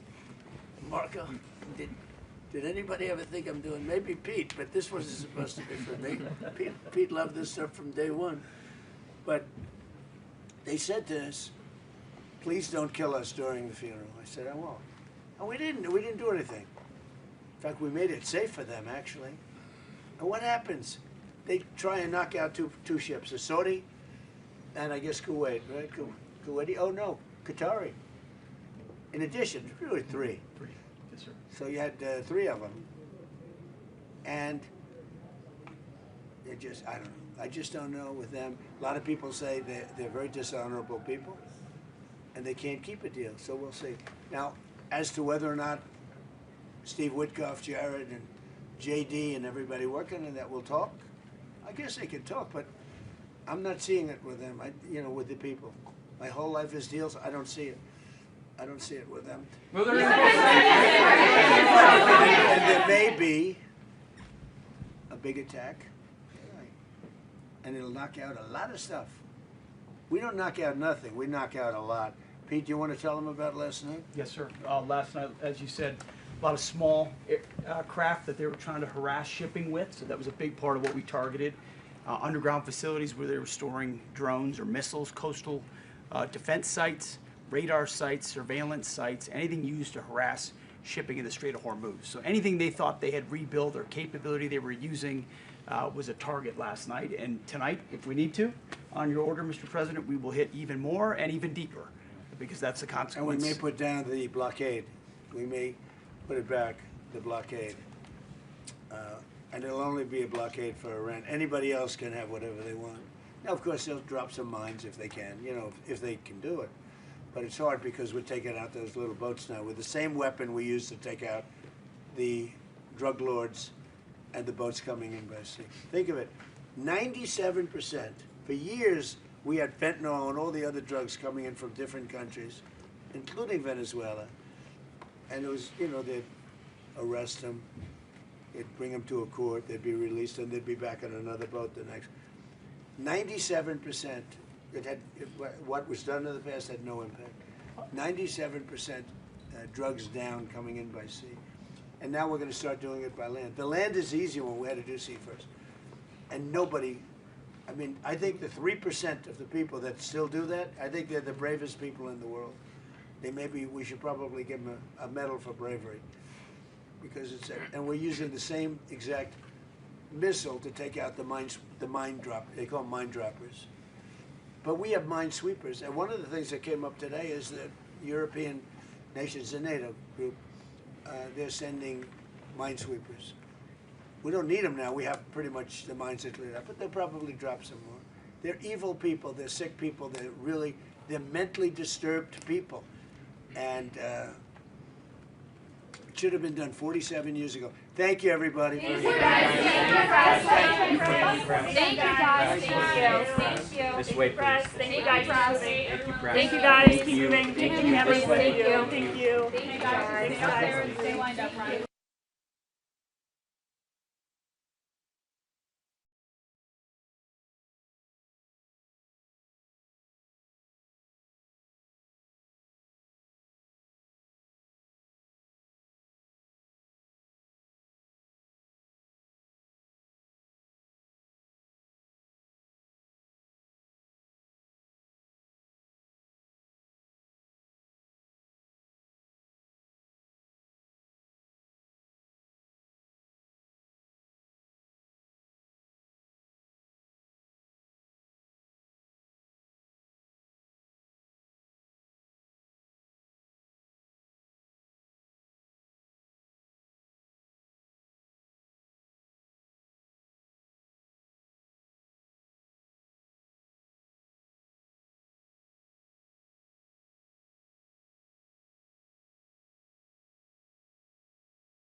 along with actually President Erdogan also felt very strongly.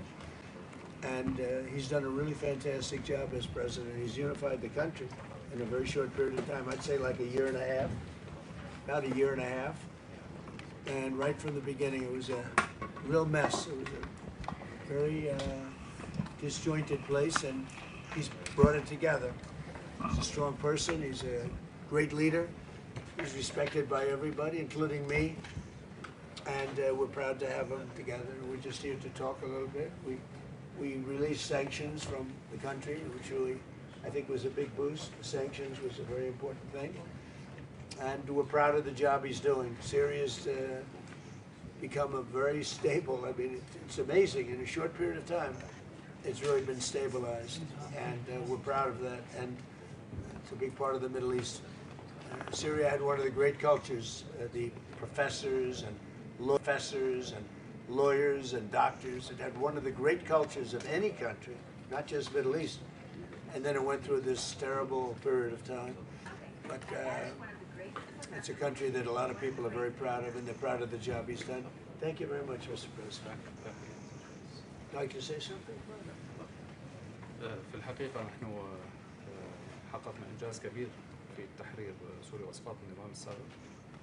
We have made a great achievement in the toppling of the former regime. وكما ذكر فخامة الرئيس خلال سنة ونصف حققنا إنجاز كبير في توحيد البلاد ووضع على السكة الصحيحة من التنمية والاقتصاد. And as President Trump said, in a year and a half, we made an achievement in bringing the country together, unifying the country, and put it back on track. هذا بفضل الشعب القوي، الشعب السوري اللي تكلم عنه فخامة الرئيس ترامب. Of course, this is due to our strong people, the strong Syrian people that President Trump talked about. ثم القرار التاريخي اللي قام فيه الرئيس ترامب برفع العقوبات عن سوريا. Then the historic decision that President Trump has taken by lifting the sanctions of Syria. وأيضا مساعدة كل أصدقاء المحبين في المنطقة من تركيا من دول الخليج من كل المنطقة. As well as the help of friendly countries and the loving countries in the region, Turkey and other countries in our neighborhood. الشعب السوري يشكر جميعا رئيس ترامب. The entire Syrian people thanks President Trump. Thank you. Thank you very much. Proud of you. Do you have any questions? Mr. President, are you going to remove Syria from the state sponsor of terrorism list? I think I will, yeah. I think I will. Why wouldn't I? He's done a great job. Maybe he would have brought that up in a little while, but that's a good question, yeah. Any problems with that? I think we should. Yeah, I will. Do you still want Syria to help with Hezbollah in Lebanon? They could help, we'll find out. I think we're making a lot of progress. Mr. President, they could help. Mr. President, they would do a very good job. Prime Minister Netanyahu has been critical of aspects of your relationship in the last couple of days with President Erdogan of Turkey. He said that Erdogan has imperial ambitions on neighboring countries, you know, presumably including Syria. Well, he hasn't been involved with Syria. You know, if you think, he hasn't been involved with Israel at all, and he's left it alone. I wouldn't say he's a friend, because he's not a friend of, as you know, of Netanyahu, of Bibi. They don't get along, I think. But, you know, for me, he's been great. Look, Turkey's been fantastic and a fantastic ally. They're also a NATO country. And Israel, we've done, no president's done as much for Israel as I have, nobody even close. If you look at, I mean, just look at all the things with Jerusalem, all the different things that we've done. The Golan Heights, I did things, nobody has ever done anything for Israel like me, and we made tremendous progress, and we've made a lot of progress with Iran too. Wiped out their military, but they should have been done 47 years ago. And if I could, do you think that that Prime Minister Netanyahu should be re-elected? There's an election coming in Israel, or would you like to see new blood? I can tell you this: he's been a great wartime president. We worked as a prime minister. So we worked with each other very closely, and we went through a very big thing. We did a big thing together, and in my opinion, he's been a great wartime prime minister. I don't know anything about his politics. I'm not sure. I would think he should be popular because he did a very good job. We had and have a very good relationship. But he was a great wartime prime minister. President Trump. If you had other prime ministers, you know what? There wouldn't be in Israel right now. You know that? There wouldn't be. It would have been blown to pieces by Iran. If you had a weak prime minister, you wouldn't have, and if you had a different president, I guarantee there wouldn't be, and Israel wouldn't exist today if you didn't have me as president. President Trump, new data from the Energy Information Administration revealed that U.S. crude oil production set a new record in the month of April under your leadership. That's right. Why is it important to keep hitting numbers like this at this moment in time? Why is it important that you were able to get this done and keep it on this trajectory? Well, when we decided to do this, it's called the denuclearization of Iran. We have to do it. We have to have. They're never going to have a nuclear weapon. And they admit they're never going to have it, but they behave badly, always behave badly. There's something wrong with them. But when we did this, we thought oil would go much higher, and it didn't go very high. And now it's coming way down, and you're going to see oil drop very low. Now, maybe we'll do some other things that could lift it a little bit, but I don't think it's going to lift it a lot at all. I think oil is coming down. There's tremendous amounts of oil. Scott, what would you say about that? Yes, so record production under President Trump in his first term. Now in his second term, the U.S. is an energy superpower. It's why we weathered the conflict better than anyone else. And just this weekend, Bloomberg wrote that there is an oil glut out there. And we think that safe, secure American oil maybe even should trade at a premium to the rest of the world. So we have, if you add it up, you take Saudi Arabia and take Russia, two big oil producers, we do more than twice as much. We do more than, so think of it, Saudi Arabia, Russia put together, we do more oil, and that's not including Venezuela. It's pretty amazing. And this all happened during my term. We started it as first term. Biden blew it because he had no idea what he was doing. But we are producing more oil right now than Saudi Arabia and Russia combined by almost double. Okay, any other questions? Mr. President. Yes. Yes, ma'am. You said that dealing with the Iranians is a waste of time. How do you plan to get the nuclear material and the nuclear assurances that you want? Well, we've already got the nuclear material because it's so far underground, nobody's going to be able to get it except us because we have the equipment that can get it. But I call it the nuclear dust. The nuclear material is so far down underneath the mountain, and now that's been determined, that it would take massive machinery that we have that no other country has. Mr. They can't get So it. you have no plans to go in, boots on the ground? Why would I go in now? I'd go in when they're completely either eliminated or whatever happens, or an agreement's made. Mr. President, Yes. if you cut off trade with Spain, does that mean that you're going to have to renegotiate a trade agreement with the EU? With who? With the EU, any past trade agreements you already have? We're going to see what happens with the EU. You know, they've treated us very badly for years, and they took advantages. Look, we're very close to those countries, right? And to everybody in the EU. The problem is they took advantage of the United States for years. It's like him. They took advantage of Syria. He's bringing it back. And I'm bringing the United States back. We have the greatest economy we've ever had. We have the biggest investment. 19.2 trillion is being invested right now in the United States. Three trillion was the record. Under Biden and under the past administration, they had less than $1 trillion for 4 years. We have 19.2 trillion in 12 months. Think of that. We have the largest amount of money being invested in a country in history. Pretty amazing. 19.2 trillion with a T. So, and they're building factories all over the country. I think yesterday Toyota announced they're leaving Mexico. And they're coming, I'm not that Mexico's thrilled about it, but they're leaving Mexico and they're coming to the United States to build what will be, I believe, the largest automobile plant either in the world or at least in this country. Mr. President, on oil prices Quick today. domestic question. You announced on Truth Social a couple days ago that Walmart was cutting the price for pound beef by 15%. How big of a deal is that for American customers this summer? So Walmart has agreed to cut their prices very substantially because things are going down. We're getting it down. We inherited very high prices. We inherited the highest prices in the history of our country, or 48 years to be exact, but I don't believe that. I think it's in history. So under Biden, they had tremendous inflation. Under the Democrats, we had tremendous inflation. record-setting inflation. And now, inflation is way down. Everything is great. We have, the prices are coming down, but we inherited, they talk about they use different words to describe it. They had very high prices. The prices are coming down. And when the oil comes, the oil is coming way down. The oil dropped by 50% in the last month. And when that comes down, it brings everything else down. No, it's affordability.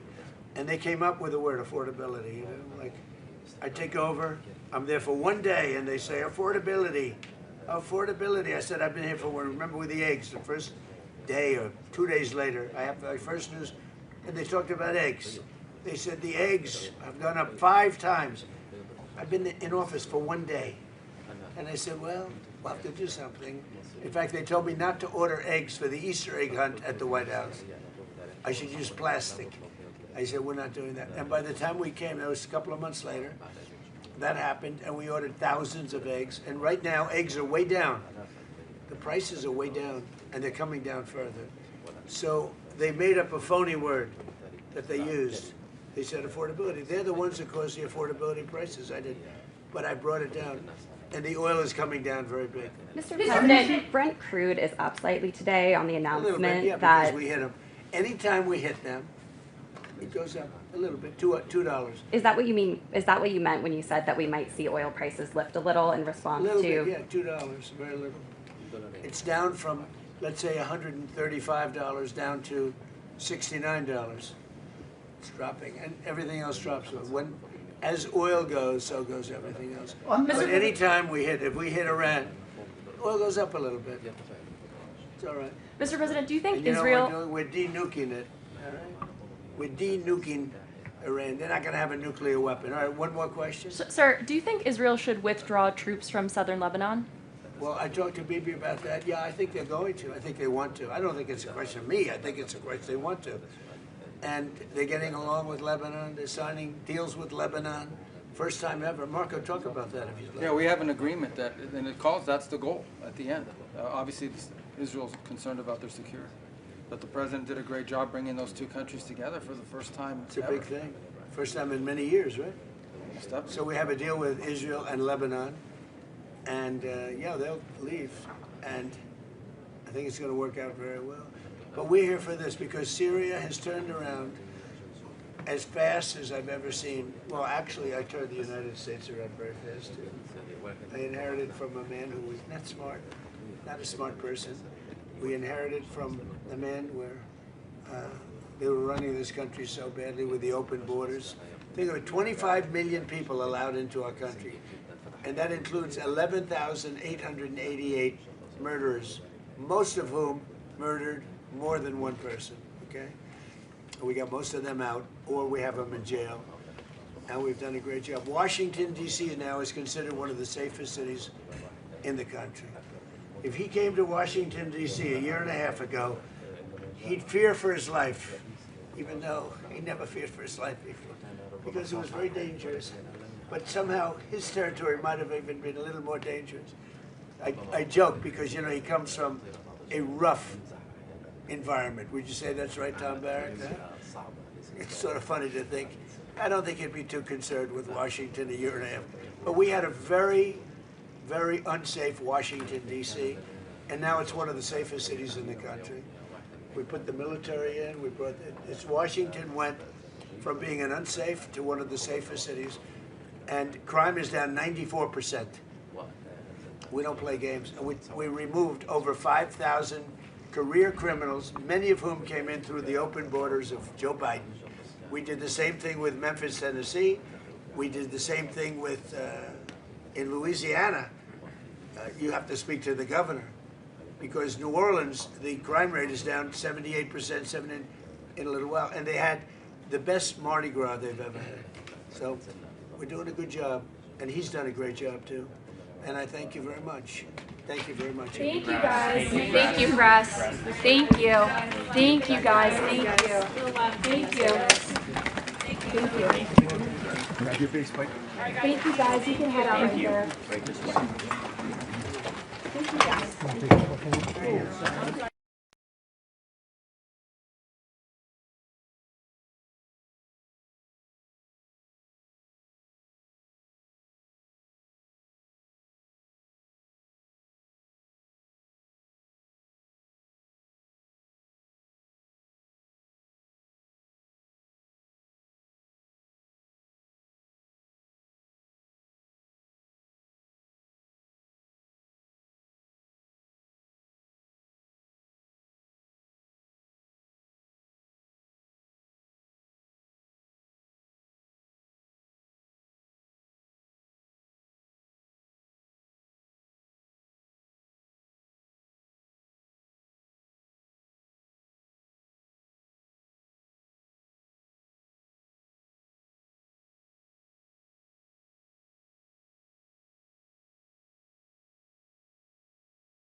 1 2 1 2. Can you hear me? 1 2 1 2.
I can hear you guys, but you guys can't hear me, right?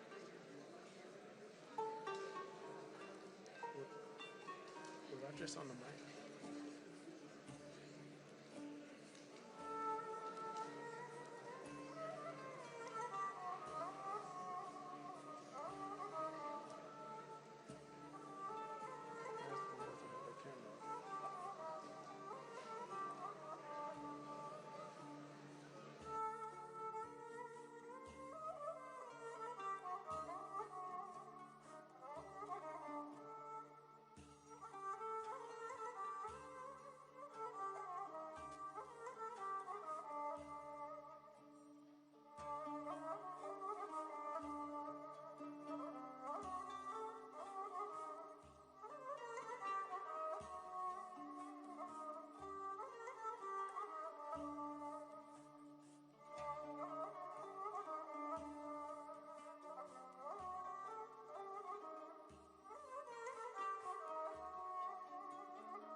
excuse me. If you're sitting on the stairs, you have to be close to the wall. You cannot sit on the stairs. You need to be standing close to the wall. We need to have an area clear for ingress and egress on both sides, please. If you're sitting on the stairs, you need to be close to the wall on both sides, please. Thank you.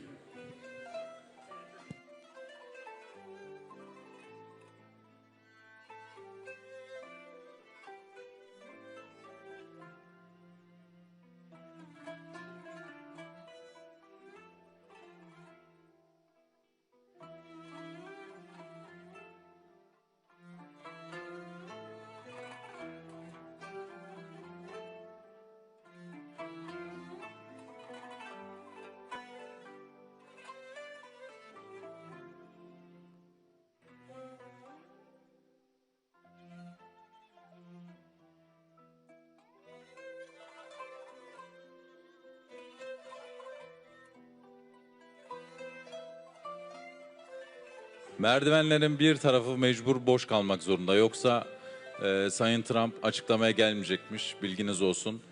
Bir kanadını muhakkak boş bırakmamız lazım. Sağlı sollu. Buraya boşaltıp komple oraya alalım. Bir taraf...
Ben çıkıyorum Ömer. Duyuyor musun? 2. Baktılar. Trump sorun dinleyecek yoktu. ya. Biliyorum. Evet 2'den çıkıyorum. Duyuyor musun? Tamam. Bir de 3.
Like I'm gonna. Oh no, just tuck your feet. So.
Ladies and gentlemen, the 45th and 47th President of the United States, Donald J. Trump.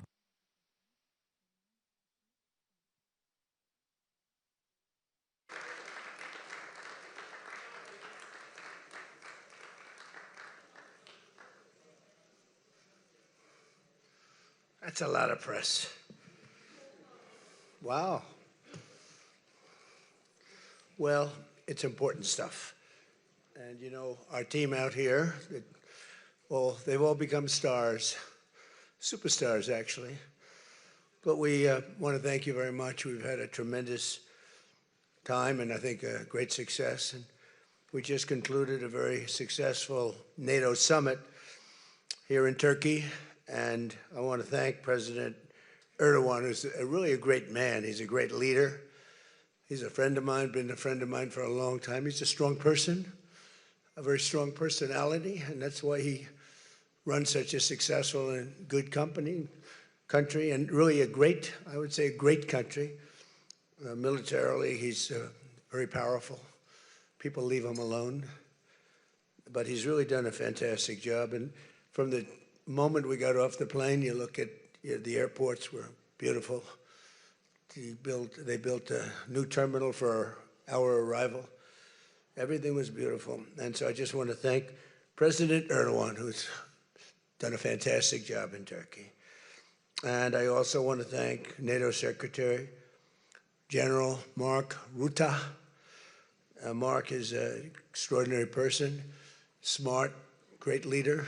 It's not easy leading so many leaders like that. You get a lot of leaders, and they're strong personalities, every one of them.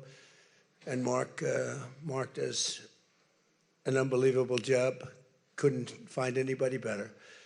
I just want to say there was tremendous love in that room. The press got to see the sitting, but they didn't get to see the speaking. And I actually said, it's too bad the press couldn't see this, because every one of them spoke for a little while, and I spoke for a little while. And it's a lot of speeches. We kept it short, but it's too bad the press couldn't have seen what we were doing in that room, because it was very smart people, and they have a lot of good in their heart, not evil, good. And they're doing a great job for their country. The world is doing well. We have, as you know, the oil is down. We'll see whether or not we keep it down. We should keep it down. We're doing things that should have been done 47 years ago with Iran.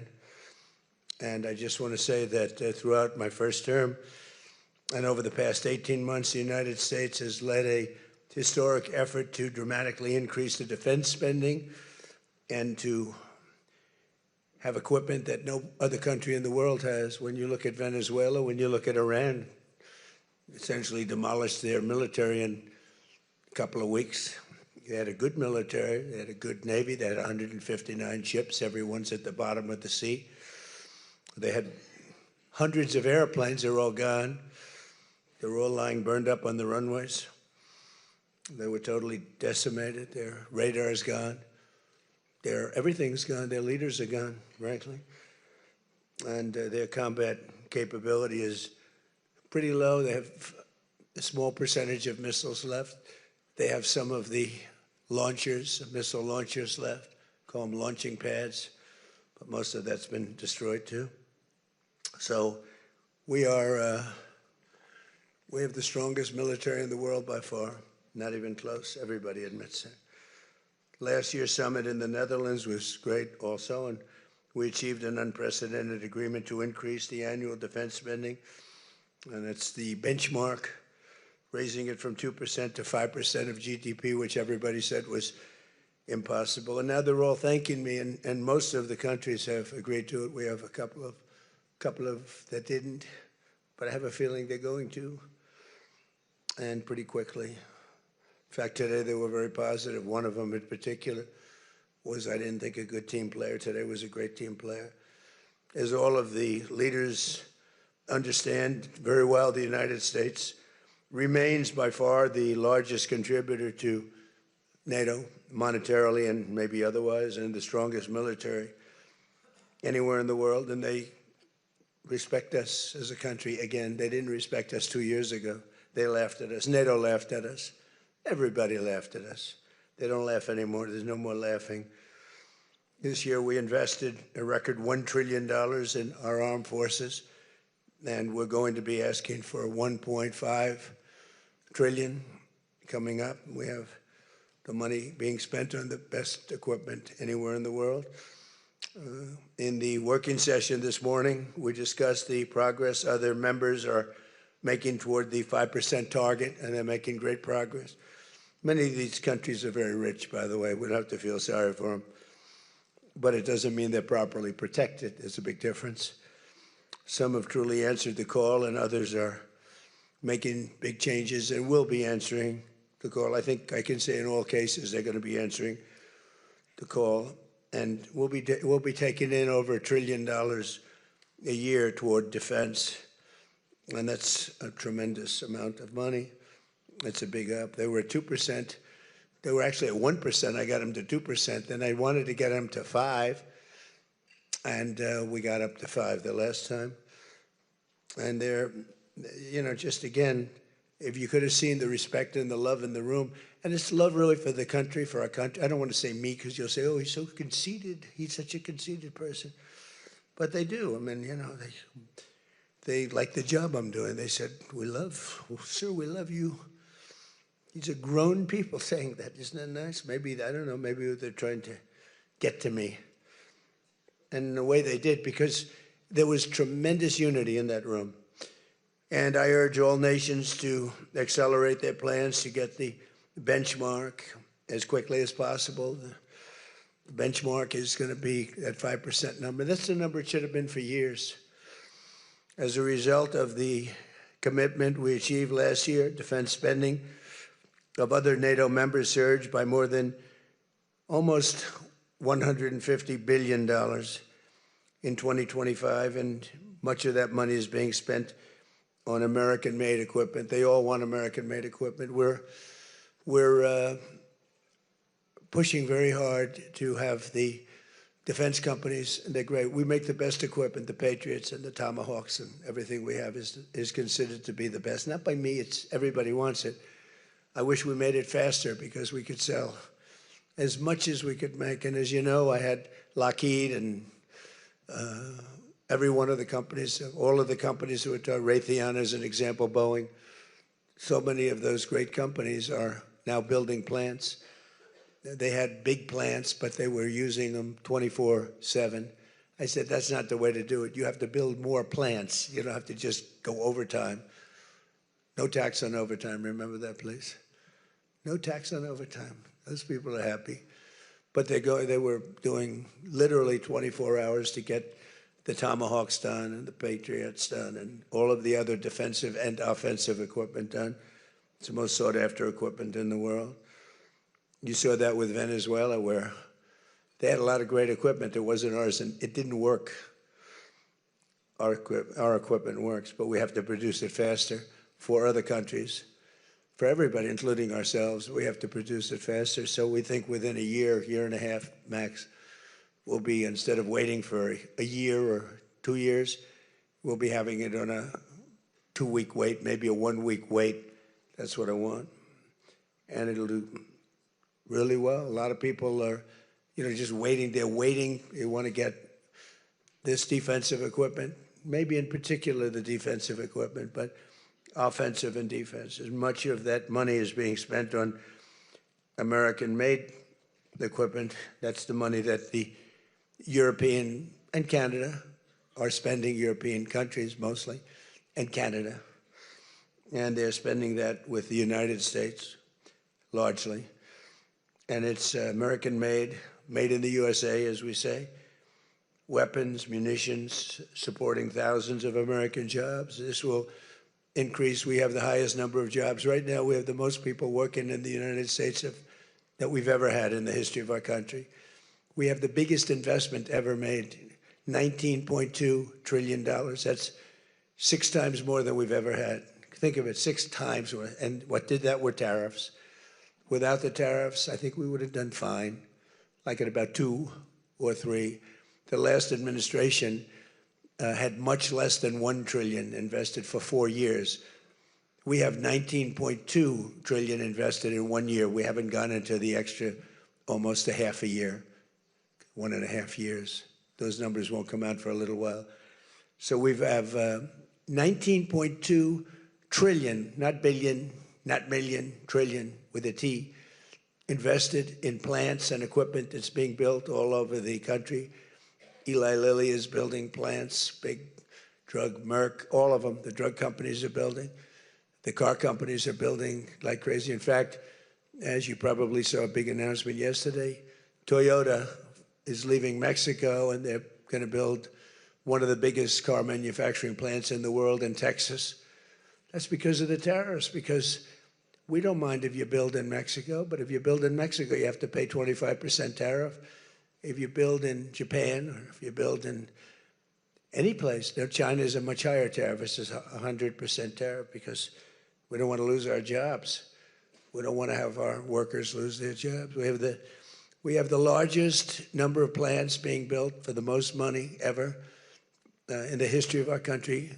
Car plants, AI plants, and all other plants, pharmaceutical plants, chips.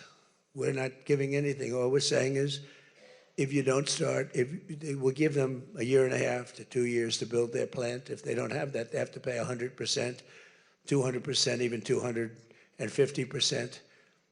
If they make a chip or if they make a car, if they make pharmaceuticals. So the pharmaceutical companies are moving in at record levels. There's never been anything like what's happening. Let me put it a different way, put it to you in a more broad fashion. There has never been anything like has happened with this country or any other country in the history of the world.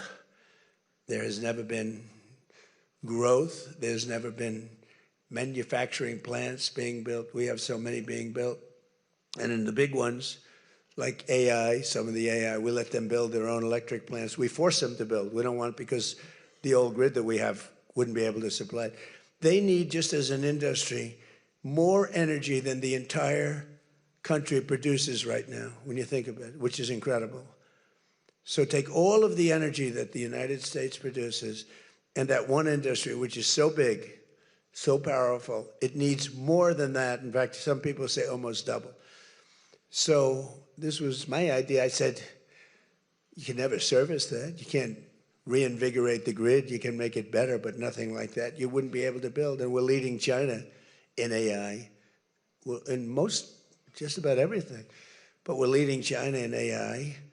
Even in TikTok, I was watching somebody say, oh, the TikTok deal, it's so bad well, because they say the deal was incredible, but they think the word that gets out is bad, except the numbers just came out, and I'm #1 on TikTok, and all I do is talk about communism, right? So it's sort of good. I used it to get elected, too.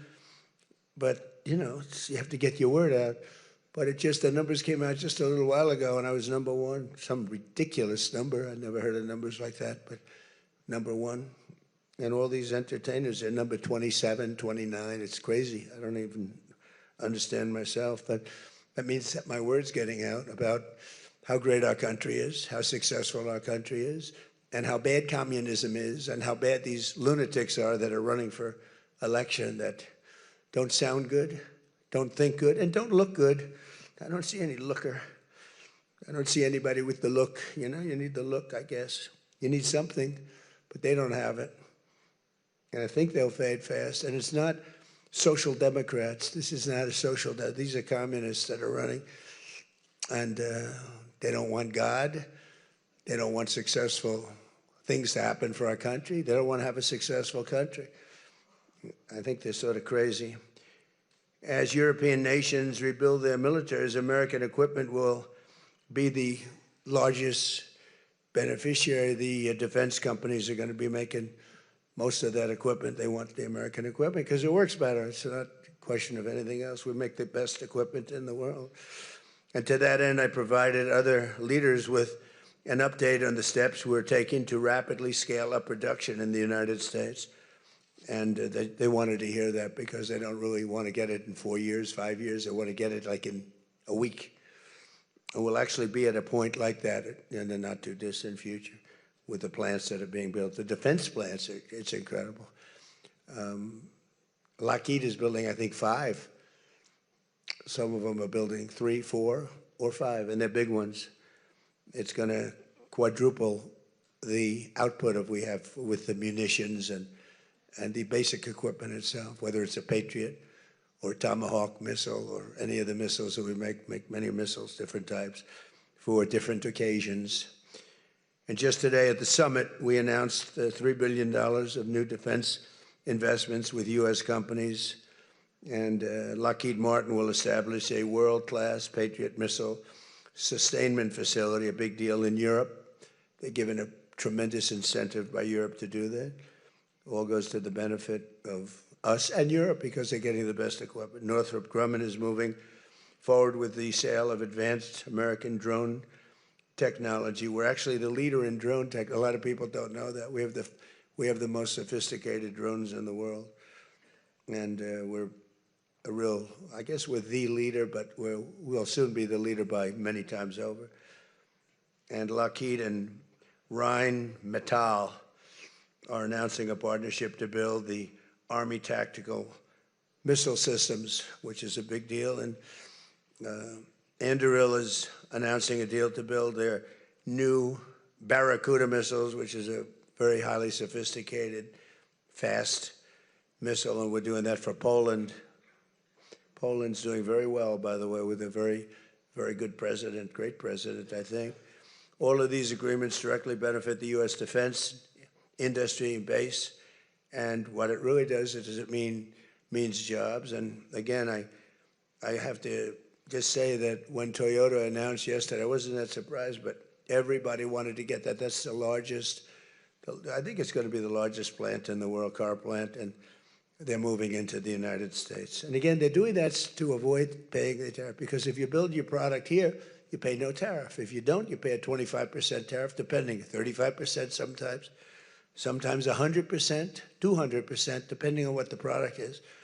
As an example, we're doing great on steel because we charge tariffs. So now all of a sudden the steel industry, which was absolutely dead a few years ago, I revived it in my first term, pretty good. And then they blew it in the Biden term. What a shame. They just blew it right out the window. They had no idea what they were doing. And I quickly revived it at the beginning of this term, year and a half. And the steel business is through the roof. We don't even make aluminum anymore. Now we're going to have the largest aluminum plant in the world being built in Oklahoma. I love Oklahoma.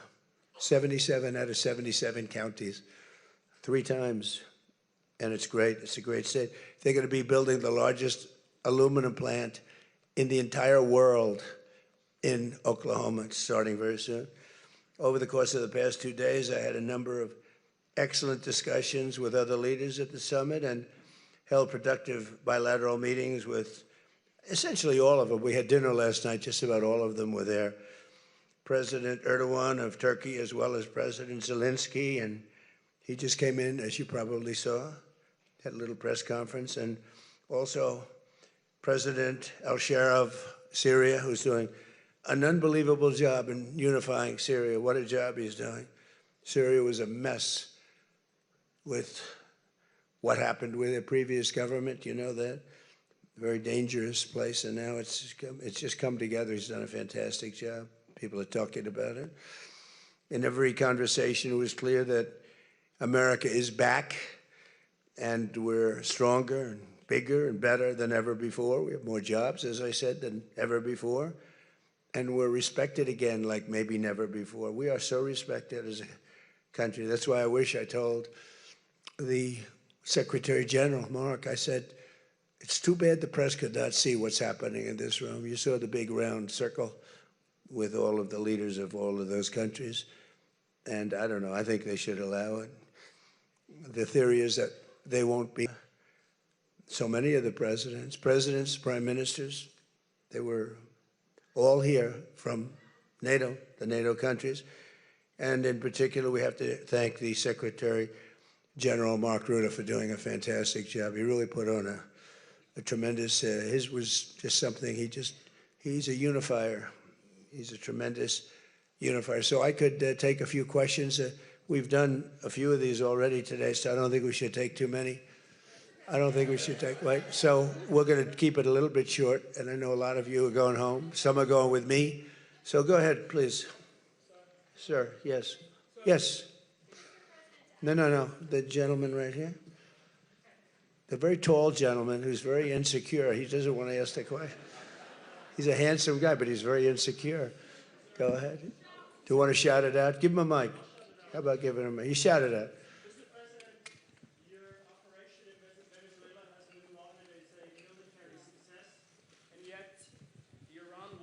Seems to be a strategic dead end for you. Why are you apparently unable to end the Iran war? So I think we're doing just the opposite. The Iran war has been a tremendous military success. And, you know, I can only answer the question by saying they're not going to have a nuclear weapon. I think it's been, I was there for one reason, that Iran cannot have a nuclear weapon. I call it, we denuclearize Iran, and that's happened. They will never have a nuclear weapon. That stuff is so far down under a mountain. It's a granite mountain that collapsed on top of it. Take months to get it out. I think it's a tremendous success, Iran. And you see the oil prices are lower than they were when I started. And people like to say that, but look, they have no military left. Their Air Force is gone. As I said, their ships are gone. 159 ships are gone. They're at the bottom of the sea. Their radar is gone. Everything's gone. So when you say not a success, it's a tremendous success. The fake news likes to say how well they're doing. They're doing terribly. They have 350% inflation. When the war started, they had like 6%, 5%. They want to make a deal, but they don't know how to make a deal. And then they go around shooting ships at night.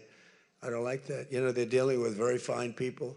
They're dealing with Steve Witkoff. They're dealing with Jared Kushner and J.D. Vance. And they're dealing with Marco and Scott. They're dealing with great people, but I don't know. I think they're a little loco. They're a little crazy. But they told us they'd like to go to the funeral of a very a person who was killed a lot of people. Khomeini killed a lot of people over the years, and there for a long time. Don't forget what we did. Should have been done 47 years ago. It could have been done any time within 40. This has gone on for, they were the bully of the Middle East. So they're a much different country. Now, in one day, all of their anti-aircraft things are gone. That doesn't mean they're not going to get a plane at some point. But all of it's gone. Everything's gone. Their leaders are gone. They had leaders, they're gone. And they had another set of leaders, they're gone. Now they have another set of leaders, they may be gone. Who knows? And you know what? I may be gone too, because I'm their number one target. It's out all over the place. I'm their number one because they're scum. That's the way they act, and that's the way they've done it for 47 years. But I'm doing what's right for the country. I'm doing really what's right for the world. They have to be stopped. And they've killed thousands, hundreds of thousands of people. They killed 52,000 protesters over the last 3 months. So when you say we're not doing well, I think we're doing phenomenally well. Our military has been incredible. Plus, we had a blockade. Did we have a blockade? Did you ever see a blockade work that way? You know, for you that said we're not doing well there. We did great in Venezuela. That was a one-day war, and they're very good military. You know, it's a very military country. We took out one of the worst human beings in the world, Maduro, and he's in jail waiting for trial. But what he did to this country was incredible, including the fact, not only the drugs, but he had people pour into the country from prisons. They opened up their prisons. They allowed them to come in. We're getting them out. We're getting them all out. But we have, with the Biden open border policy, with Kamala as your border czar, remember? She was a border czar, but she never called Border Patrol, never once, and she never went to the border. The border was a disaster. Now it's fixed. It's fixed where we have nobody, and I don't do these numbers. 0 people come in through our border, through our southern border. 0. And that's been announced now every month for the last 12 months, 0. We had millions of people come in, under 25 million people, I think more than that under Biden. And they weren't people that you want, and for the most part, they were drug dealers. They were escaped from, think of it, all the prisons, and I'm not just talking about from South America, I'm talking about from the Congo, I'm talking about from all over the world. The prisons were emptied out. They were emptied out into our country.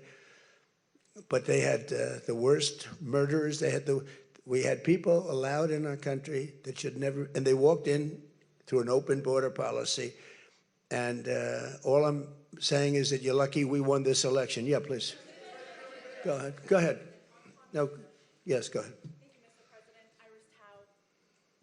Who you with? Why don't you say your name and who you're with? It's always helpful. Thank you, Mr. President, for doing this. Iris Tao with NTD, with a sister media with the Epoch Times. Okay. On communism, you've been issuing a wake-up call to Americans at home about the dangers of communism. And now you're speaking on the world stage.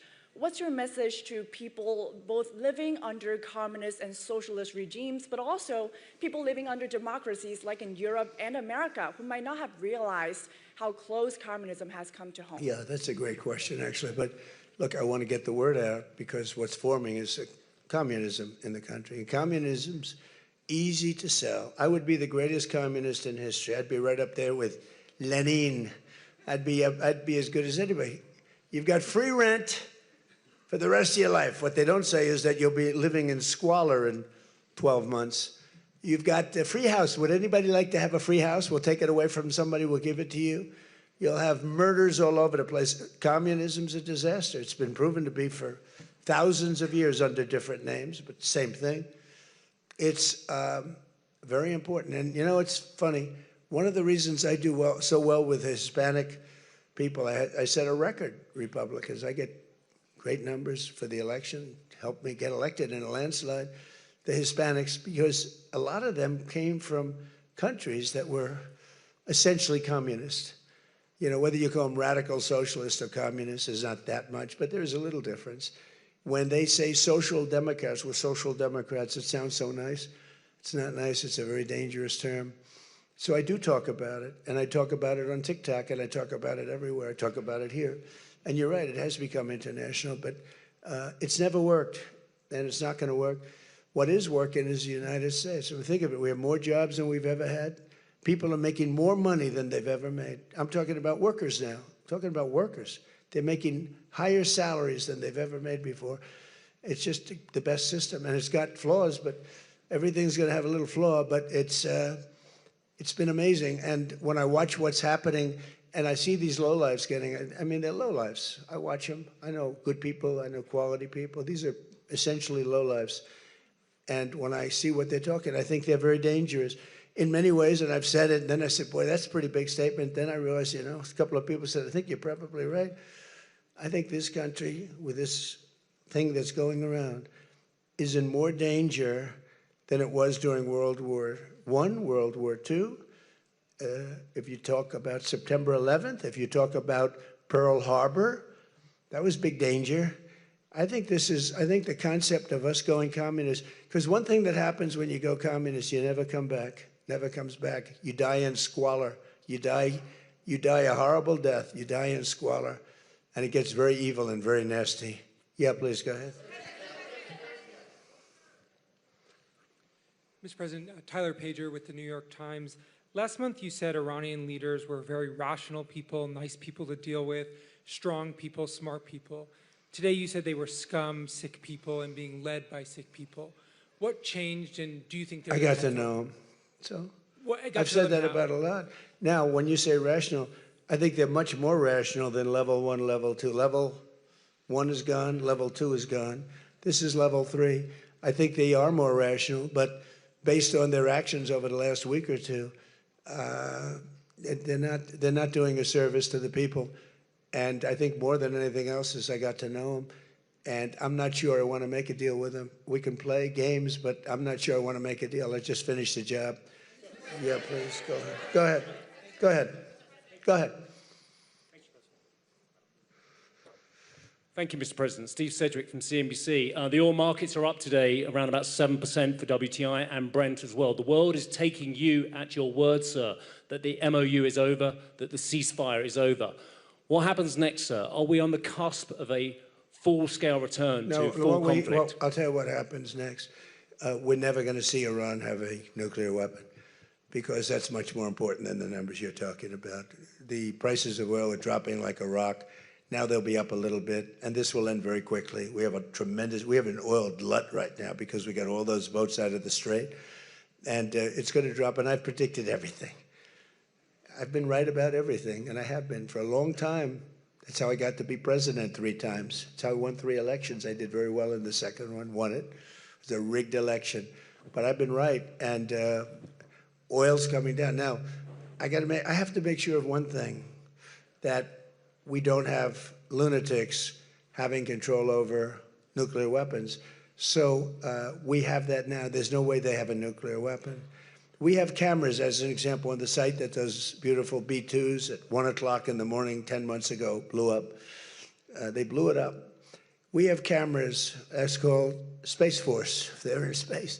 But we have cameras that can read the badge of the person going over to a site. Mohammed something. We say it's Mohammed something is there with shovels. Well, shovels won't get you there. The biggest machinery in the world probably won't get you there if you want to know the truth. It's way, way below. But we're watching that. And if anybody goes there, they get blown up. So nobody's going to touch that. Eventually, we'll take it. But what we do have is we have that. That's gone. If we wouldn't have had that, they would have had a nuclear weapon, and they would have wiped out Israel. If I weren't president, Israel wouldn't exist. And we did it 2 times. When the JCPOA, the Obama deal, when that was originally conceived, everything went to Iran. 1.7 billion in cash, hundreds of billions of dollars. They thought they could buy peace with these people. You can't do that. So the big thing we have is, more important than anything we can talk about, is you can't let lunatics have nuclear weapons, and we've stopped that. And that should have been stopped on a couple of other occasions, too, with different countries, but they didn't do that. Yeah, please.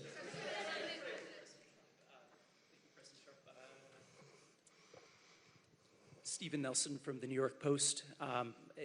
I'd like you to address speculation that you're leaving Ankara not in the new Air Force One because of security concerns involving Iran. You've spoken today twice about them possibly assassinating you and possibly being successful. Did that concern have something to do with Well, I speak about it a lot because, you know, the life of a president is very dangerous. It's 5.2%. You know what a race car driver is? 1/10 of 1%. A bull rider, that looks pretty dangerous to me. It's 1/10 of 1%. No, it's 5.2% is you don't make it. You should have told me, you're an excellent reporter. You should have told me that years ago. Maybe I wouldn't have run. It's a very dangerous profession. No, I'm #1 on the kill list for Iran. They're lovely people. I'm #1. So I don't know. I can't tell you that, but I don't really care because I'm doing my job and I'm doing it, I hope, better than anybody's ever done it, because we have a country that's hot and really, really successful. But I mention it only because it's on the list. I mean, it came out. There was another list came out yesterday, and I'm #1 on. I like being #1 on TikTok better, but I'm #1 on the list for killing. Go ahead. Hey, Sean McCreesh, New York Times. But why aren't you flying the new plane home? Say what? Why aren't you flying on the new Air Force One home? It's flying to Europe, to one of the big bases, 2 or 3 of the big bases, where we can show it to the people. And we'll be going home by normal methods. But we have it going to Europe, to a couple of bases, actually 1 in particular, but it's going to go to a couple of bases, stop, so the soldiers can see it, because it's truly magnificent. Yeah, please. Go ahead. You want to go? Okay, go ahead. Mr. President, Harici Media, Tunç Akkoç, Türkiye. Mr. President, it seems that the war with Iran may start again. What do you expect from your European allies? I don't think it's going to start again. I think it's going to go very quickly. They hit a couple of ships, and so we hit them much harder. When they hit, we hit 10 times harder. You know, we hit much harder than they do. We have a lot better equipment than they do. We may even, somebody asked before, do you think you'll hit them tonight? I said, we might. Yeah, we might. But when they hit, we hit. You know, it's what we use their language. We speak their language. No, I don't think so. I think anything that happens is going to be over very quickly, and we'll only make it safer, including for oil. Oil is going to be very free, very easy, and it's going to happen very fast. We have the Hormuz Strait. The boats have pulled out. I mean, there's a gusher of oil right now. We have a lot of oil, And no, anything that happens is going to happen very fast. We're not looking for long term. Okay, go ahead, Red. You said today that countries... You're with who? MS Now. MS Now. That's a failing network. Why would you want to work for them? MS Now. Can you imagine?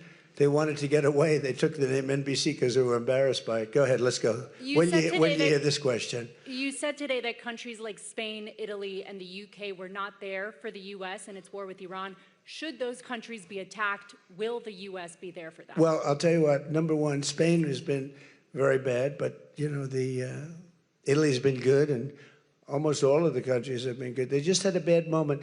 They didn't help us.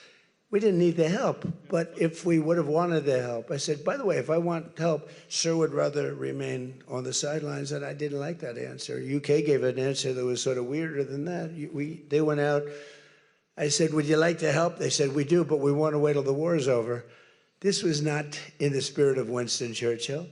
So, yeah, I mean, I'll tell you what, I can only say if there's one word that comes out of today, it's unification. I've never seen anything like it. Every one of those countries, they love us, they love each other. That was tremendous unification. It was a nice thing to say, and it was a very fair question, too. Yeah. Green? Yeah, you're wearing green, right? Thank you, Mr. President. Eda Turul from Haber Global TV, Turkey. Mr. President, after your meeting with President Erdogan, can you tell us whether you and President Erdogan reach an understanding on Turkey's return to the F-35 program and the future of U.S.-Turkey defense cooperation? And do you believe U.S.-Turkey relations are entering a new chapter right now? Well, I had a great relationship in my first term. You remember Pastor Brunson, and he was put in jail for 35 years, and I called. He was an evangelical hero, actually, very good man. And I called President Erdogan, and he let him out. I didn't pay anything like Obama and Biden pay billions of dollars all the time. I never paid any for anybody. I just tell them, let him out. Let him out. But in this case, I didn't say it the second way. I said it the first way. I said, look, he's a good man. He's highly respected in the evangelical, and I'd like you to let him out. And he was in my office, in the Oval Office the following day, Pastor Brunson. I had a great relationship. When Sleepy Joe Biden got in, bad things happened with a lot of things between the border. Everything was bad. We were laughed at all over the world, and we had a very bad relationship with a lot of countries. I think Turkey was one of those countries. But that changed on November 5th when we had the election. And it's one of our best relationships. We have a great relationship. And they're talking about the F-35 airplane, and it's the best plane, and everybody wants it. And we have to make a decision who we give it to. I mean, my inclination, because he stayed out of, he's not a huge fan of Bibi, and he's not a huge fan of Israel, but he stayed out of that war. He could have gone into that war very easily, and he didn't. At my request, he stayed out of that war. He's been a very good ally. I mean, Marco could tell you we have a very strong relationship with Turkey. You know, it's a very big country. It's a very powerful militarily. It's the second most powerful country in NATO. It's a NATO country. So whether or not we do that, I haven't totally made up my mind. But my inclination is to say, look, he's done everything. He's helped us in so many different ways. And you know who else has been good to us? China. China never came into the war. They get 50% of their oil from Hormuz Strait. They never came into the war. They never said, I'm going to send a ship in 5 destroyers along each side of the ship. They never did. No, President Xi's been great. Everyone's been sort of great, to be honest. You know why? Because they respect our country again. They laughed at our country. They thought we were a bunch of fools. They saw a president that couldn't talk, he couldn't walk. He was a disaster. They lost respect for our country, but now they have more respect for our country than they've ever had before. Thank you all very much. We'll see you back. Thank you very much, everybody.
Bekle.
Which car?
gone. It's gone. I can't see anymore. It's gone. It's there. I think it's up there. To the left. Can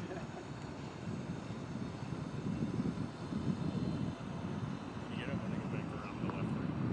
Have him send it to me on WhatsApp. I'm not sure.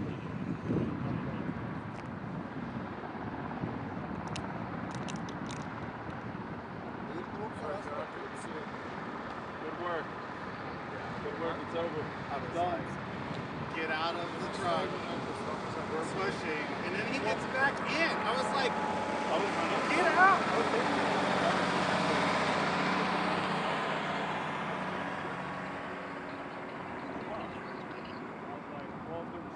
That could be that. I'm not sure. No. And I like checked my phone, and then I heard you yelling, and I was like, oh, shit through stuff. Hopefully I came fast enough. Yeah, I mean, we got it done. You did. All right, we need to turn in this radio, and then we're getting out of here.